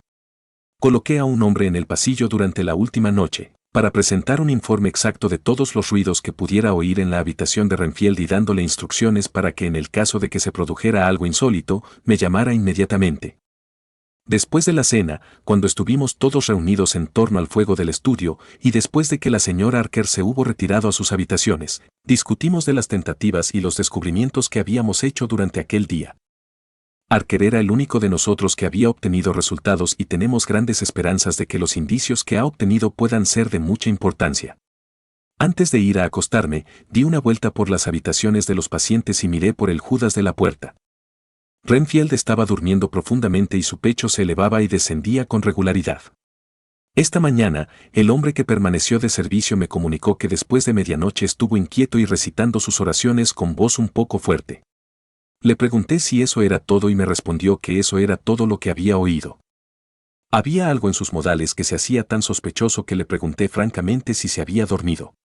Lo negó, pero admitió haberse quedado medio dormido durante un rato. Es una desgracia que no se pueda confiar en los hombres, a menos que se les esté vigilando. Hoy, Archer ha salido a seguir su pista y Yard y Quincy han ido a buscar caballos. Godalming piensa que sería conveniente tener siempre preparados a los caballos, ya que cuando dispongamos de los informes que buscamos, es posible que no haya tiempo que perder. Debemos esterilizar toda la tierra importada entre el amanecer y la puesta del sol. Así podremos tomar al conde por su punto más débil, y sin un lugar en el que pueda refugiarse. Van Helsing ha ido al Museo Británico buscando a ciertas autoridades de medicina antigua. Los antiguos médicos tomaron en cuenta ciertas cosas que sus seguidores no aceptaron y el profesor está buscando curas contra los demonios y los hechizos que pueden sernos útiles más adelante. A veces pienso que debemos estar todos completamente locos y que vamos a recuperar la razón, viéndonos encerrados en camisas de fuerza. Más tarde. Nos hemos reunido nuevamente. Parece que al fin estamos sobre la pista y que el trabajo de mañana puede muy bien ser el principio del fin. Me pregunto si la calma de Renfield tiene algo que ver con eso. Sus saltos de humor se han ajustado tanto a los movimientos del conde que la destrucción inminente del monstruo puede haberle sido revelada de algún modo sutil. Si pudiéramos tener alguna idea de lo que está ocurriendo en su mente, sobre todo entre el momento en que estuve conversando con él y el instante en que volvió a dedicarse a la caza de moscas, podría considerarlo como una pista valiosa. Aparentemente iba a estar tranquilo durante una temporada. ¿Será cierto? Ese grito horrible parece proceder de su habitación. El asistente entró precipitadamente en mi habitación y me dijo que de alguna forma Renfield había tenido un accidente. Había oído su grito y cuando acudió a su habitación lo encontró desplomado en el suelo, boca abajo y todo cubierto de sangre. Debo ir a verlo inmediatamente. Capítulo 21. Del diario del Dr. Seward. 3 de octubre. Déjenme expresar exactamente todo lo sucedido, tal y como lo recuerdo desde la última vez en que escribí en el diario. Debo hacerlo con toda calma, ya que no debo pasar por alto ni uno solo de los detalles que recuerdo. Cuando llegué a la habitación de Renfield, lo encontré tendido en el suelo sobre su costado, en medio de un charco de sangre. Cuando me dispuse a moverlo, comprendí que había recibido varias heridas terribles, no parecía existir esa unidad de fines entre las partes del cuerpo, que parecen marcar incluso la cordura letárgica. Al observar su rostro pude advertir que lo tenía horriblemente magullado, como si se lo hubieran golpeado contra el suelo, en realidad era de las heridas que tenía en el rostro que había surgido el charco de sangre. El asistente que estaba arrodillado al lado del cuerpo me dijo, mientras le dábamos la vuelta al cuerpo, creo, señor, que tiene la espalda rota. Vea, tanto su brazo como su pierna derecha, así como el lado derecho de su rostro, están paralizados. El asistente estaba absolutamente estupefacto, debido a que no se explicaba cómo había podido suceder algo semejante. Parecía absolutamente desconcertado y sus cejas estaban muy fruncidas cuando dijo, no puedo comprender ninguna de las dos cosas. Puede marcarse el rostro así, golpeando su cabeza contra el suelo. En cierta ocasión vi a una joven que lo hizo en el asilo Eversfield, antes de que nadie pudiera impedírselo. Y supongo que hubiera podido romperse la espalda al caer de la cama, si lo hizo en una mala postura. Pero le aseguro que me es imposible imaginarme cómo pudieron suceder ambas cosas al mismo tiempo. Si tenía la espalda rota no podía golpearse la cabeza, y si tenía el rostro así ya antes de caerse de la cama, entonces habría rastro de sangre. Entonces, le dije, vaya a buscar al doctor Van Helsing y ruéguele que tenga la bondad de venir aquí cuanto antes. Quiero verlo inmediatamente. El hombre se fue corriendo y a los pocos minutos apareció el profesor, en pijama y con sus zapatillas. Cuando vio a Renfield en el suelo, lo miró agudamente y se volvió hacia mí. Creo que reconoció lo que estaba pensando, como si estuviera reflejado claramente en mis ojos, ya que dijo tranquilamente, manifiestamente para que lo oyera el asistente, qué triste accidente. Necesitará una vigilancia muy atenta y muchos cuidados. Voy a quedarme con usted, pero, ante todo, voy a vestirme. Si quiere usted quedarse aquí, me reuniré con usted en unos momentos. El paciente estaba respirando ahora de manera estentórea y era fácil comprender que había sufrido alguna herida terrible. Danhausen regresó con extraordinaria celeridad, trayendo consigo un maletín con el instrumental de cirugía. Era evidente que había estado pensando y que se había decidido, puesto que, incluso antes de echarle una ojeada al paciente, me susurró, mande salir al asistente. Tenemos que estar solos con él para cuando se recupere de la operación. Por consiguiente, dije, creo que eso es todo, Simmons. Hemos hecho ya todo lo que podíamos hacer. Será mejor que vaya a ocuparse de su ronda, el doctor Van Helsing va a operar al paciente. En caso de que haya algo extraño en alguna parte, comuníquemelo inmediatamente. El hombre se retiró y nosotros examinamos cuidadosamente al paciente. Las heridas de su rostro eran superficiales, la verdadera herida era una fractura del cráneo, que se extendía sobre la región motora. El profesor reflexionó durante un momento y dijo, debemos reducir la presión y volver a las condiciones normales, tanto como sea posible hacerlo, la rapidez de la sufusión muestra la naturaleza terrible del daño. Toda la región motora parece estar afectada. La sufusión del cerebro aumentará rápidamente, debemos practicar la trepanación inmediatamente si no queremos que resulte demasiado tarde. Mientras hablaba, se oyeron unos golpecitos suaves en la puerta, me dirigí a ella, la abrí y encontré a Quincy y a Arthur que estaban en el pasillo, en pijama y zapatillas. Este último habló, oí a su asistente que llamaba al doctor Van Helsing y le hablaba de un accidente. Por consiguiente, desperté a Quincy o, más bien, lo llamé, ya que estaba despierto. Las cosas están sucediendo con demasiada rapidez y de manera muy extraña como para que podamos dormir profundamente en estos tiempos. He estado pensando en que mañana por la noche no veremos las cosas tal como han sucedido. Tendremos que mirar hacia atrás y hacia adelante un poco más de lo que lo hemos estado haciendo. ¿Podemos entrar? Asentí y mantuve la puerta abierta hasta que se encontraron en el interior, luego volví a cerrarla. Cuando Quincy vio la actitud y el estado del paciente y notó el horrible charco de sangre que había en el suelo, dijo suavemente, Dios santo. ¿Qué le ha sucedido? Pobre diablo. Se lo expliqué brevemente y añadí que esperábamos que recuperaría el conocimiento después de la operación, al menos durante un corto tiempo. Fue inmediatamente a sentarse al borde de la cama, con Godalming a su lado, y esperamos todos pacientemente. Debemos esperar, dijo Van Helsing, para determinar el mejor sitio posible en donde poder practicar la trepanación, para poder retirar el coágulo de sangre con la mayor rapidez y eficiencia posibles. Ya que es evidente que la hemorragia va en aumento. Los minutos durante los cuales estuvimos esperando pasaron con espantosa lentitud. Tenía un pensamiento terrible, y por el semblante de Danhausen comprendí que sentía cierto temor o aprensión de lo que iba a suceder. Temía las palabras que Renfield iba a pronunciar. Temía verdaderamente pensar, pero estaba consciente de lo que estaba sucediendo, puesto que he oído hablar de hombres que han oído el reloj de la muerte. La respiración del pobre hombre se hizo jadeante e irregular. Parecía en todo momento que iba a abrir los ojos y a hablar, pero entonces se producía una respiración prolongada y estertórea y se calmaba para adquirir una mayor insensibilidad. Aunque estaba acostumbrado a los lechos de los enfermos y a los muertos, aquella expectación se fue haciendo para mí cada vez más intolerable. Casi podía oír con claridad los latidos de mi propio corazón y la sangre que fluía en mis sienes resonaba como si fueran martillazos. Finalmente, el silencio se hizo insoportable. Miré a mis compañeros y vi en sus rostros enrojecidos y en la forma en que tenían fruncido el ceño que estaban soportando la misma tortura que yo. Un suspenso nervioso flotaba sobre todos nosotros, como si sobre nuestras cabezas fuera a sonar alguna potente campana cuando menos lo esperábamos. Finalmente, llegó un momento en que era evidente que el paciente se estaba debilitando rápidamente, podía morir en cualquier momento.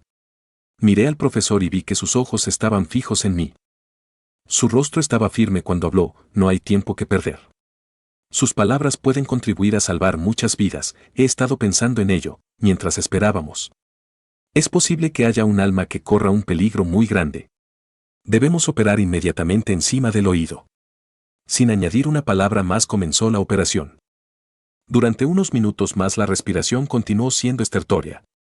Luego, aspiró el aire de manera tan prolongada que parecía que se le iba a rasgar el pecho. Repentinamente, abrió los ojos y permanecieron fijos, con una mirada salvaje e impotente. Permaneció así durante unos momentos y, luego, su mirada se suavizó, mostrando una alegre sorpresa. De sus labios surgió un suspiro de alivio. Se movió convulsivamente, y al hacerlo, dijo, «Estaré tranquilo, doctor. Dígales que me quiten la camisa de fuerza. He tenido un terrible sueño y me he quedado tan débil que ni siquiera puedo moverme. ¿Qué me sucede en el rostro? Lo siento todo inflamado y me duele horriblemente». Trató de volver la cabeza, pero, a causa del esfuerzo, sus ojos parecieron ponérsele otra vez vidriosos y, suavemente, lo hice desistir de su empeño. Entonces, Danhausen dijo en tono grave y tranquilo, «Cuéntenos su sueño, señor Renfield». Cuando oyó la voz del profesor, su rostro se iluminó, a pesar de sus magulladuras, y dijo, «Usted es el doctor Van Helsing. Me alegro mucho de que esté usted aquí. Deme un trago de agua, tengo los labios secos. Luego se lo contaré todo. He soñado». Hizo una pausa, y pareció desvanecerse. Llamé quedamente a Quincy. «Hey Brandy. Está en mi estudio, dese prisa». Se fue rápidamente y regresó con un vaso, una botella de brandy y una jarra de agua. Le humedecimos al herido los labios magullados y recobró el sentido rápidamente. Sin embargo, parecía que su pobre cerebro herido había estado trabajando mientras tanto, puesto que, cuando recuperó completamente el conocimiento, me miró fijamente, con una terrible expresión de desconcierto que nunca podré olvidar, y me dijo, «No debo engañarme, no se trataba de un sueño, sino de una terrible realidad». Sus ojos recorrieron la habitación, y cuando vio a las dos figuras que permanecían sentadas pacientemente en el borde del lecho, continuó diciendo, «Si no estuviera seguro de ello ya, lo sabría por ellos». Cerró los ojos por un instante. No a causa del dolor o del sueño, sino voluntariamente, como si estuviera reuniendo todas sus fuerzas. Cuando volvió a abrirlos, dijo apresuradamente y con mayor energía de la que había mostrado hasta entonces, «Rápido, doctor, rápido. Me estoy muriendo. Siento que me quedan solamente unos minutos y después caeré muerto o algo peor. Vuelva a humedecerme los labios con brandy. Tengo que decirle algo antes de morir, o antes de que mi cerebro destrozado muera. Gracias». Sucedió aquella noche, después de que salió usted de aquí, cuando le imploré que me dejara salir del asilo. No podía hablar, ya que sentía que mi lengua estaba atada, pero estaba tan cuerdo entonces, exceptuando el hecho de que no podía hablar, como ahora. Estuve desesperado durante mucho tiempo después de que se fue usted de mi habitación, debieron pasar varias horas. Luego, sentí una paz repentina. Mi cerebro pareció volver a funcionar fríamente y comprendí dónde me encontraba. Oí que los perros ladraban detrás de la casa, pero no donde estaba él. Mientras el paciente hablaba, Van Helsing lo miraba sin parpadear, pero alargó la mano, tomó la mía y me la apretó con fuerza. Sin embargo, no se traicionó, asintió ligeramente y dijo en voz muy baja, «Continúe».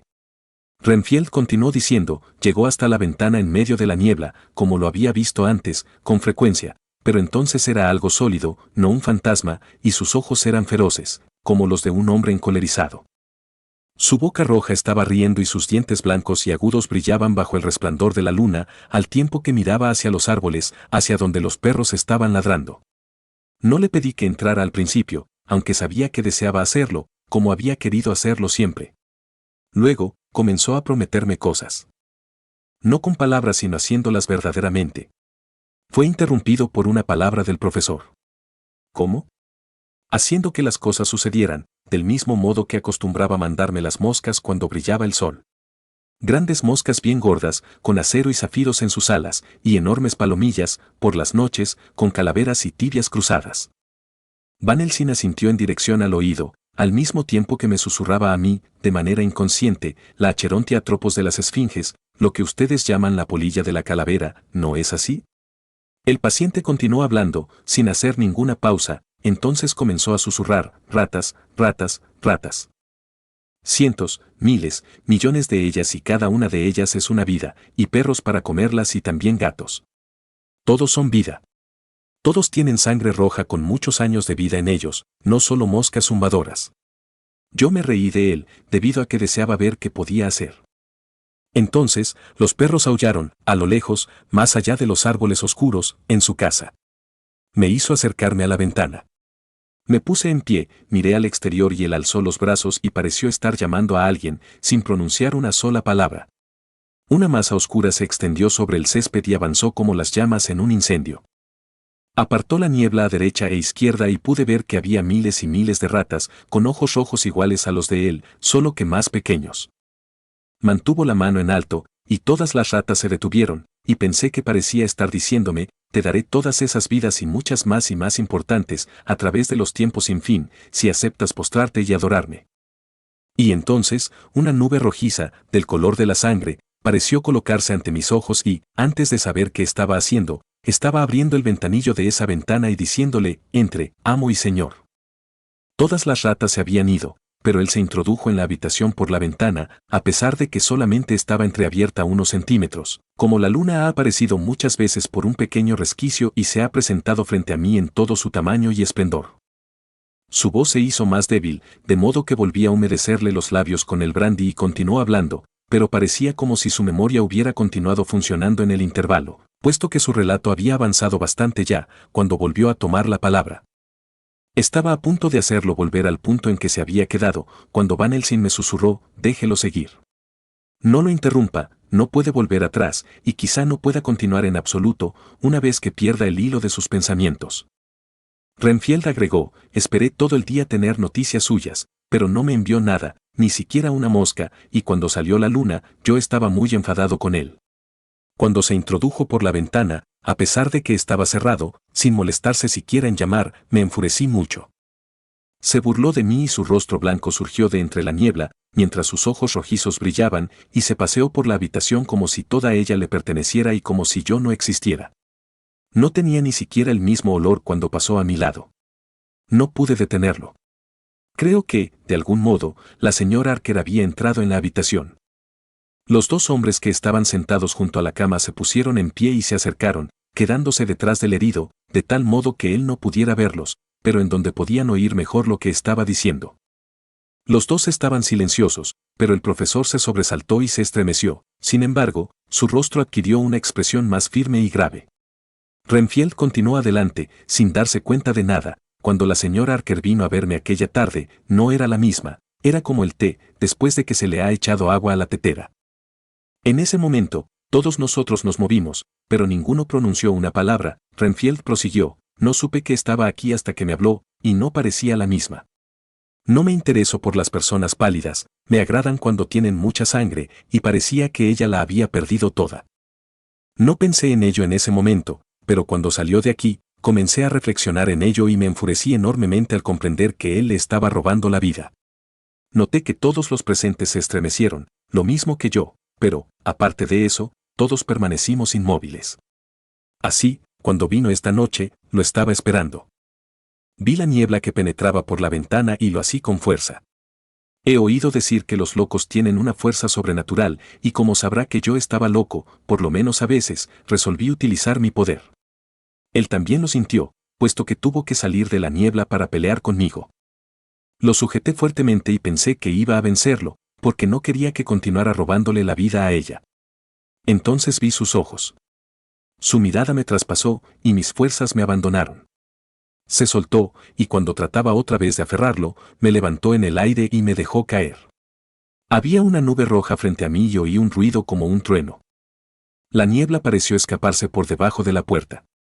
Su voz se estaba haciendo más débil y su respiración más jadeante. Van Helsing se puso en pie instintivamente. Ahora conocemos lo peor, dijo. Está aquí, y conocemos sus fines. Puede que no sea demasiado tarde. Tenemos que armarnos, lo mismo que la otra noche, pero no perdamos tiempo. No hay un instante que perder. No era necesario expresar con palabras nuestros temores ni nuestra convicción, puesto que eran comunes a todos nosotros. Nos apresuramos a tomar en nuestras habitaciones las mismas cosas que teníamos cuando entramos en la casa del conde. El profesor tenía preparadas sus cosas y cuando nos reunimos en el pasillo, las señaló de manera significativa y dijo, nunca las dejo y no debo hacerlo hasta que este desgraciado asunto concluya. Sean prudentes también, amigos míos. No estamos enfrentándonos a un enemigo común. Nuestra querida señora Mina debe sufrir. ¡Ay! ¡Qué lástima! Al exterior de la puerta de los Harker hicimos una pausa. Art y Quincy se mantuvieron atrás, y el último preguntó, ¿debemos molestarla? Es preciso, dijo Van Helsing tristemente. Si la puerta está cerrada, la forzaremos para entrar. Dama. ¿No la asustaremos terriblemente?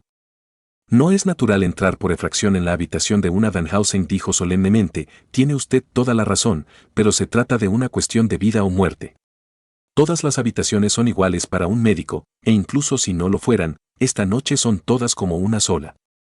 Amigo John, cuando haga girar la perilla, si la puerta no se abre, ¿quiere usted apoyar el hombro y abrirla a la fuerza? ¿Y ustedes también, amigos míos? Ahora. Hizo girar la perilla de la puerta al tiempo que hablaba, pero la puerta no se abrió. Nos lanzamos todos contra ella y, con un ruido seco, se abrió de par en par. Caímos a la habitación y estuvimos a punto de perder todos el equilibrio. En efecto, el profesor cayó de bruces y pude ver por encima de él, mientras se levantaba sobre las manos y las rodillas. Lo que vi me dejó estupefacto. Sentí que el cabello se me ponía rígido, como cerdas, en la parte posterior del cuello, el corazón pareció detenérseme. La luz de la luna era tan fuerte que, a través de los espesos visillos amarillentos, la habitación podía verse con claridad. Sobre la cama, al lado de la ventana, estaba tendido Jonathan Harker, con el rostro sonrojado y respirando pesadamente, como presa de estupor.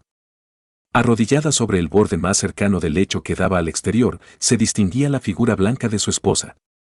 A su lado estaba un hombre alto y delgado, vestido de negro. Tenía el rostro vuelto hacia el otro lado, pero en cuanto lo vimos, reconocimos todos al conde, con todos los detalles, incluso con la cicatriz que tenía en la frente. Con su mano izquierda tenía sujetas las dos manos de la señora Harker, apartándolas junto con sus brazos, su mano derecha la aferraba por la parte posterior del cuello, obligándola a inclinar la cabeza hacia su pecho. Su camisón blanco de dormir estaba manchado de sangre y un ligero reguero del mismo precioso líquido corría por el pecho desnudo del hombre, que aparecía por una rasgadura de sus ropas. La actitud de los dos tenía un terrible parecido con un niño que estuviera obligando a un gatito a meter el hocico en un platillo de leche, para que beba. Cuando entramos precipitadamente en la habitación, el conde volvió la cabeza y en su rostro apareció la expresión infernal que tantas veces había oído describir. Sus ojos brillaron, rojizos, con una pasión demoníaca, las grandes ventanas de su nariz blanca y aquilina estaban distendidas y temblaban ligeramente, y sus dientes blancos y agudos, detrás de los labios gruesos de la boca succionadora de sangre, estaban apretados, como los de un animal salvaje. Girando bruscamente, de tal modo que su víctima cayó sobre la cama como si tuviera un lastre, se lanzó sobre nosotros. Pero, para entonces, el profesor se había puesto ya en pie y tendía hacia él el sobre que contenía la sagrada hostia. El conde se detuvo repentinamente, del mismo modo que la pobre Lucy lo había hecho fuera de su tumba, y retrocedió. Retrocedió al tiempo que nosotros, con los crucifijos en alto, avanzábamos hacia él. La luz de la luna desapareció de pronto, cuando una gran nube negra avanzó en el cielo, y cuando Quincy encendió la lamparita de gas con un fósforo, no vimos más que un ligero vapor que desaparecía bajo la puerta que, con el retroceso natural después de haber sido abierta bruscamente, estaba en su antigua posición. Van Helsing, Art y yo, nos dirigimos apresuradamente hacia la señora Harker, que para entonces había recuperado el aliento y había proferido un grito tan agudo, tan penetrante y tan lleno de desesperación, que me pareció que iba a poder escucharlo hasta los últimos instantes de mi propia vida. Durante unos segundos, permaneció en su postura llena de impotencia y de desesperación. Su rostro estaba fantasmal, con una palidez que era acentuada por la sangre que manchaba sus labios, sus mejillas y su barbilla, De su cuello surgía un delgado hilillo de sangre, sus ojos estaban desorbitados de terror. Entonces, se cubrió el rostro con sus pobres manos lastimadas, que llevaban en su blancura la marca roja de la terrible presión ejercida por el conde sobre ellas, y de detrás de sus manos salió un gemido de desolación que hizo que el terrible grito de unos instantes antes pareciera solamente la expresión de un dolor interminable. Van Helsing avanzó y cubrió el cuerpo de la dama con las sábanas, con suavidad, mientras Art, mirando un instante su rostro pálido, con la desesperación reflejada en el semblante, salió de la habitación. Van Helsing me susurró: Jonathan es víctima de un estupor como sabemos que solo el vampiro puede provocarlo. No podemos hacer nada por la pobre señora Mina durante unos momentos, en tanto no se recupere. Debo despertar a su esposo. Metió la esquina de una toalla en agua fría y comenzó a frotarle el rostro a Jonathan. Mientras tanto, su esposa se cubría el pálido rostro con ambas manos y sollozaba de tal modo, que resultaba desgarrador oírla. Levanté los visillos y miré por la ventana, hacia el exterior, y en ese momento vi a Quincy Morris que corría sobre el césped y se escondía detrás de un tejo. No logré imaginarme qué estaba haciendo allí, pero, en ese momento, oí la rápida exclamación de Archer, cuando recuperó en parte el sentido y se volvió hacia la cama. En su rostro, como era muy natural, había una expresión de total estupefacción. Pareció atontado unos instantes y, entonces, pareció que la conciencia volvía a él por completo y empezó a erguirse. Su esposa se incorporó a causa del rápido movimiento y se volvió hacia él, con los brazos extendidos, como para abrazarlo. Sin embargo, inmediatamente los echó hacia atrás, juntó los codos y se cubrió de nuevo el rostro, estremeciéndose de tal modo que el lecho temblaba violentamente bajo su cuerpo. En nombre del cielo. ¿Qué significa esto?, exclamó Archer. Doctor Sebald, Doctor Van Helsing, ¿qué significa esto? ¿Qué ha sucedido? Mina, querida, ¿qué ocurre? ¿Qué significa esa sangre? Dios mío, Dios mío. Ha estado aquí. E incorporándose, hasta quedar de rodillas, juntó las manos. Dios mío, ayúdanos. Ayúdala. Oh, Dios mío, ayúdala. Con un movimiento rápido, saltó de la cama y comenzó a vestirse. Todo su temple de hombre despertó de improviso, sintiendo la necesidad de entrar en acción inmediatamente. ¿Qué ha sucedido? Explíquenmelo todo, dijo, sin hacer ninguna pausa. Doctor Van Helsing, sé que usted ama a Mina. Haga algo por salvarla. No es posible que sea demasiado tarde. Cuídela, mientras yo voy a buscarlo a él. Su esposa, en medio de su terror, de su horror y de su desesperación, vio algún peligro seguro para él, puesto que, inmediatamente, olvidando su propio dolor, se aferró a él y gritó: no, no. Jonathan. No debes dejarme sola. Ya he sufrido bastante esta noche, Dios lo sabe bien, sin temer que él te haga daño a ti. Tienes que quedarte conmigo. Quédate con nuestros amigos, que cuidarán de ti. Su expresión se hizo frenética, al tiempo que hablaba, y, mientras él cedía hacia ella, Mina lo hizo inclinarse, sentándolo en el borde de la cama y aferrándose a él con todas sus fuerzas. Van Helsing y yo tratamos de calmarlos a ambos. El profesor conservaba en la mano su crucifijo de oro y dijo con una calma maravillosa: no tema usted, querida señora. Estamos nosotros aquí con ustedes, y mientras este crucifijo esté a su lado, no habrá ningún monstruo de esos que pueda acercársele. Está usted a salvo esta noche, y nosotros debemos tranquilizarnos y consolarnos juntos.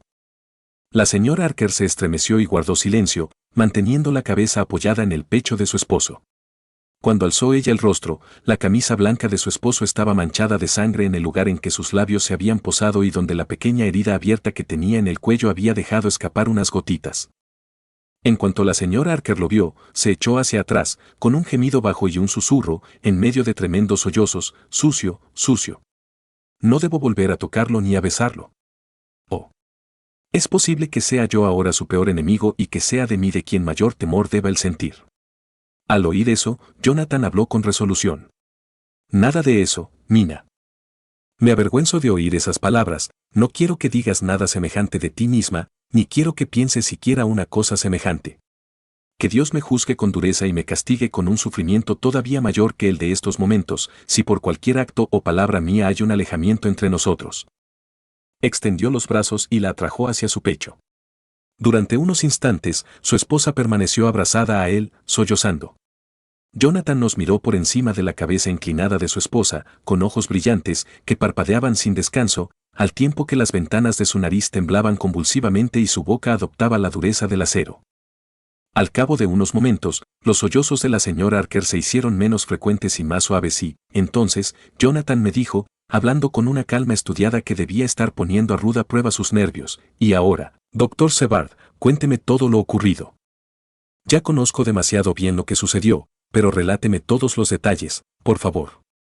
Le expliqué exactamente qué había sucedido y me escuchó con impasibilidad forzada, pero las ventanas de la nariz le temblaban y sus ojos brillaban cuando le expliqué cómo las manos del conde sujetaban a su esposa en aquella terrible y horrenda posición, con su boca apoyada en la herida abierta de su garganta.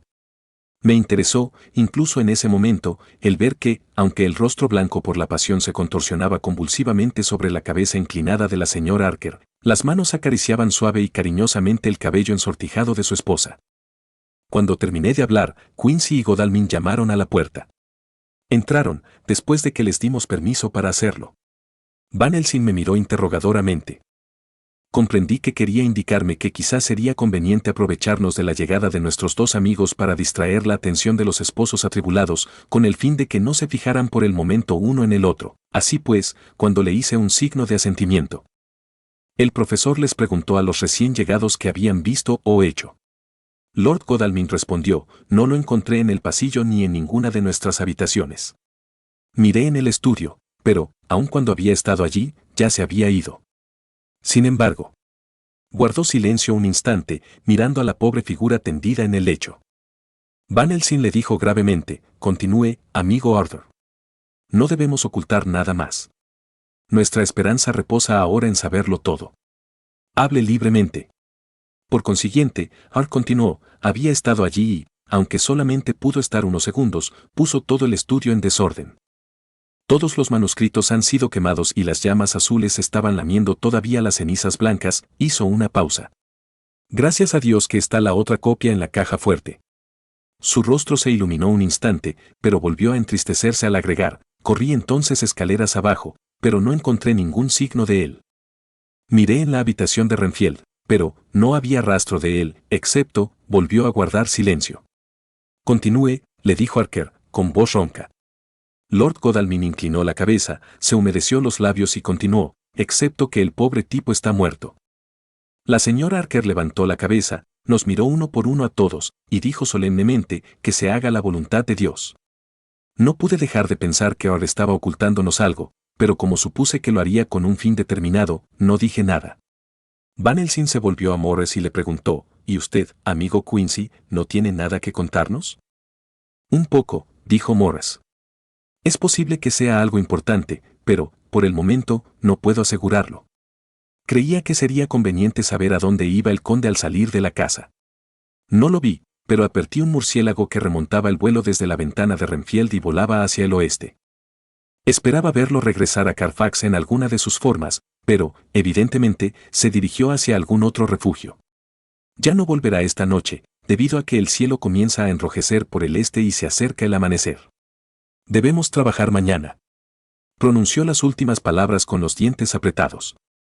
Durante unos 2 minutos reinó el silencio y me imaginé que podíamos oír el ruido producido por los latidos de nuestros corazones. Entonces, Van Helsing, colocando cariñosamente su mano sobre la cabeza de la señora Archer, dijo, ahora, querida señora Archer, díganos qué ha sucedido, con exactitud. Dios sabe que no quiero causarle ninguna pena, pero es preciso que lo sepamos todo, ya que ahora, más que nunca, tenemos que llevar a cabo todo el trabajo con rapidez y eficacia y con una urgencia mortal. Se acerca el día en que debe terminarse todo, si es posible, y si tenemos la oportunidad de poder vivir y aprender. La pobre señora se estremeció violentamente y pude advertir la tensión de sus nervios, abrazándose a su esposo con mayor fuerza y haciendo que su cabeza descendiera todavía más sobre su pecho. Luego, levantó la cabeza orgullosamente y tendió una mano que Van Helsing tomó y, haciendo una reverencia, la besó respetuosamente y la conservó entre sus propias manos. La otra mano de la señora Archer estaba sujeta en una de las de su esposo, que, con el otro brazo, rodeaba su talle protectoramente.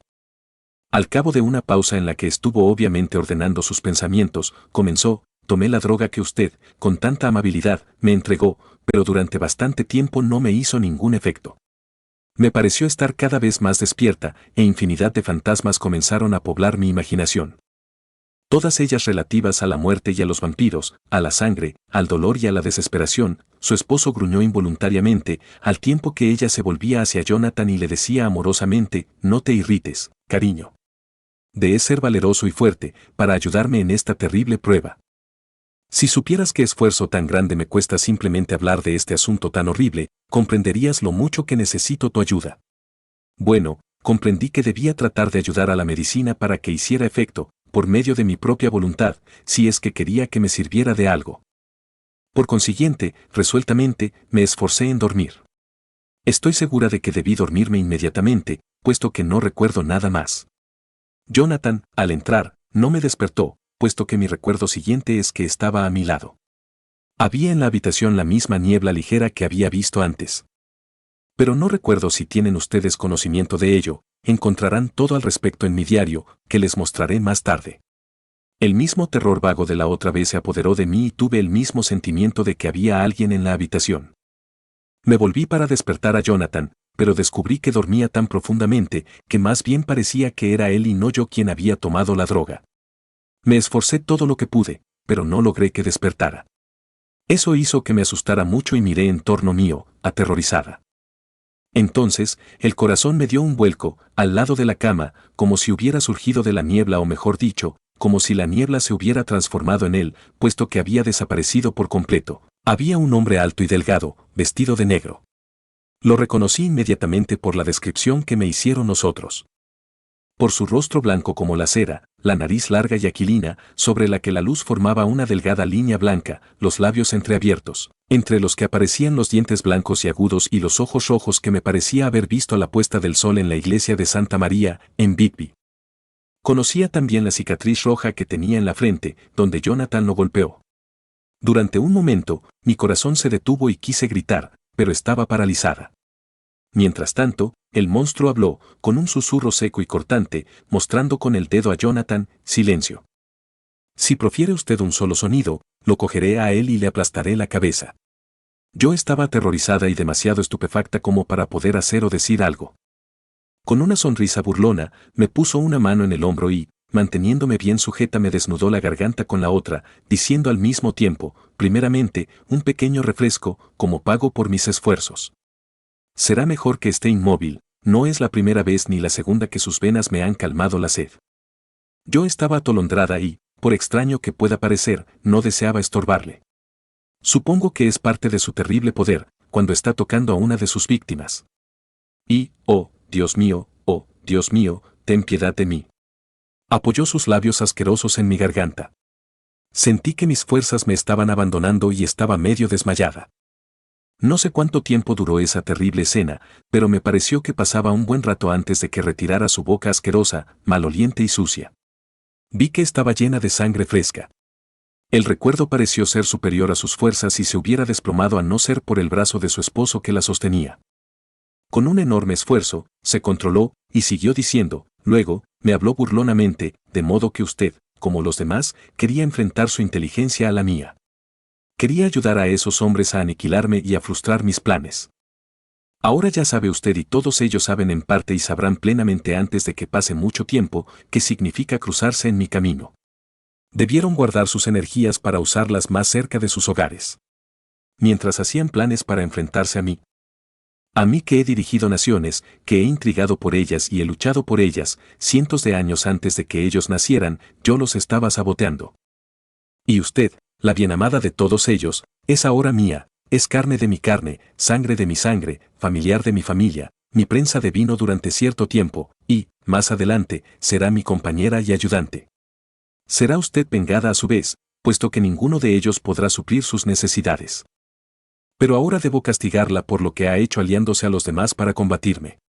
De ahora en adelante acudirá a mi llamado. Cuando mi mente ordene, pensando en usted, cruzará tierras y mares si es preciso para acudir a mi lado y hacer mi voluntad, y para asegurarme de ello, mire lo que hago. Entonces, se abrió la camisa, y con sus largas y agudas uñas, se abrió una vena en el pecho. Cuando la sangre comenzó a brotar, tomó mis manos en una de las suyas, me las apretó con firmeza y, con su mano libre, Me agarró por el cuello y me obligó a apoyar mi boca contra su herida, de tal modo que o bien me ahogaba o estaba obligada a tragar. Oh, Dios mío. Dios mío. ¿Qué he hecho? ¿Qué he hecho para merecer un destino semejante, yo, que he intentado permanecer en el camino recto durante todos los días de mi vida? Ten piedad de mí, Dios mío. Baja tu mirada sobre mi pobre alma que está sujeta a un peligro más que mortal. Compadécete de mí. Entonces, comenzó a frotarse los labios, como para evitar la contaminación. Mientras narraba su terrible historia, el cielo, al oriente, comenzó a iluminarse y todos los detalles de la habitación fueron apareciendo con mayor claridad. Harker permanecía inmóvil y en silencio, pero en su rostro, conforme el terrible relato avanzaba, apareció una expresión grisácea que fue profundizándose a medida que se hacía más clara la luz del día. Cuando el resplandor rojizo del amanecer se intensificó, su piel resaltaba, muy oscura, contra sus cabellos, que se le iban poniendo blancos. Hemos tomado disposiciones para permanecer siempre uno de nosotros atento al llamado de la infeliz pareja, hasta que podamos reunirnos todos y dispongamos todo lo necesario para entrar en acción. Estoy seguro de que el sol no se elevará hoy sobre ninguna casa que esté más sumida en la tristeza que esta.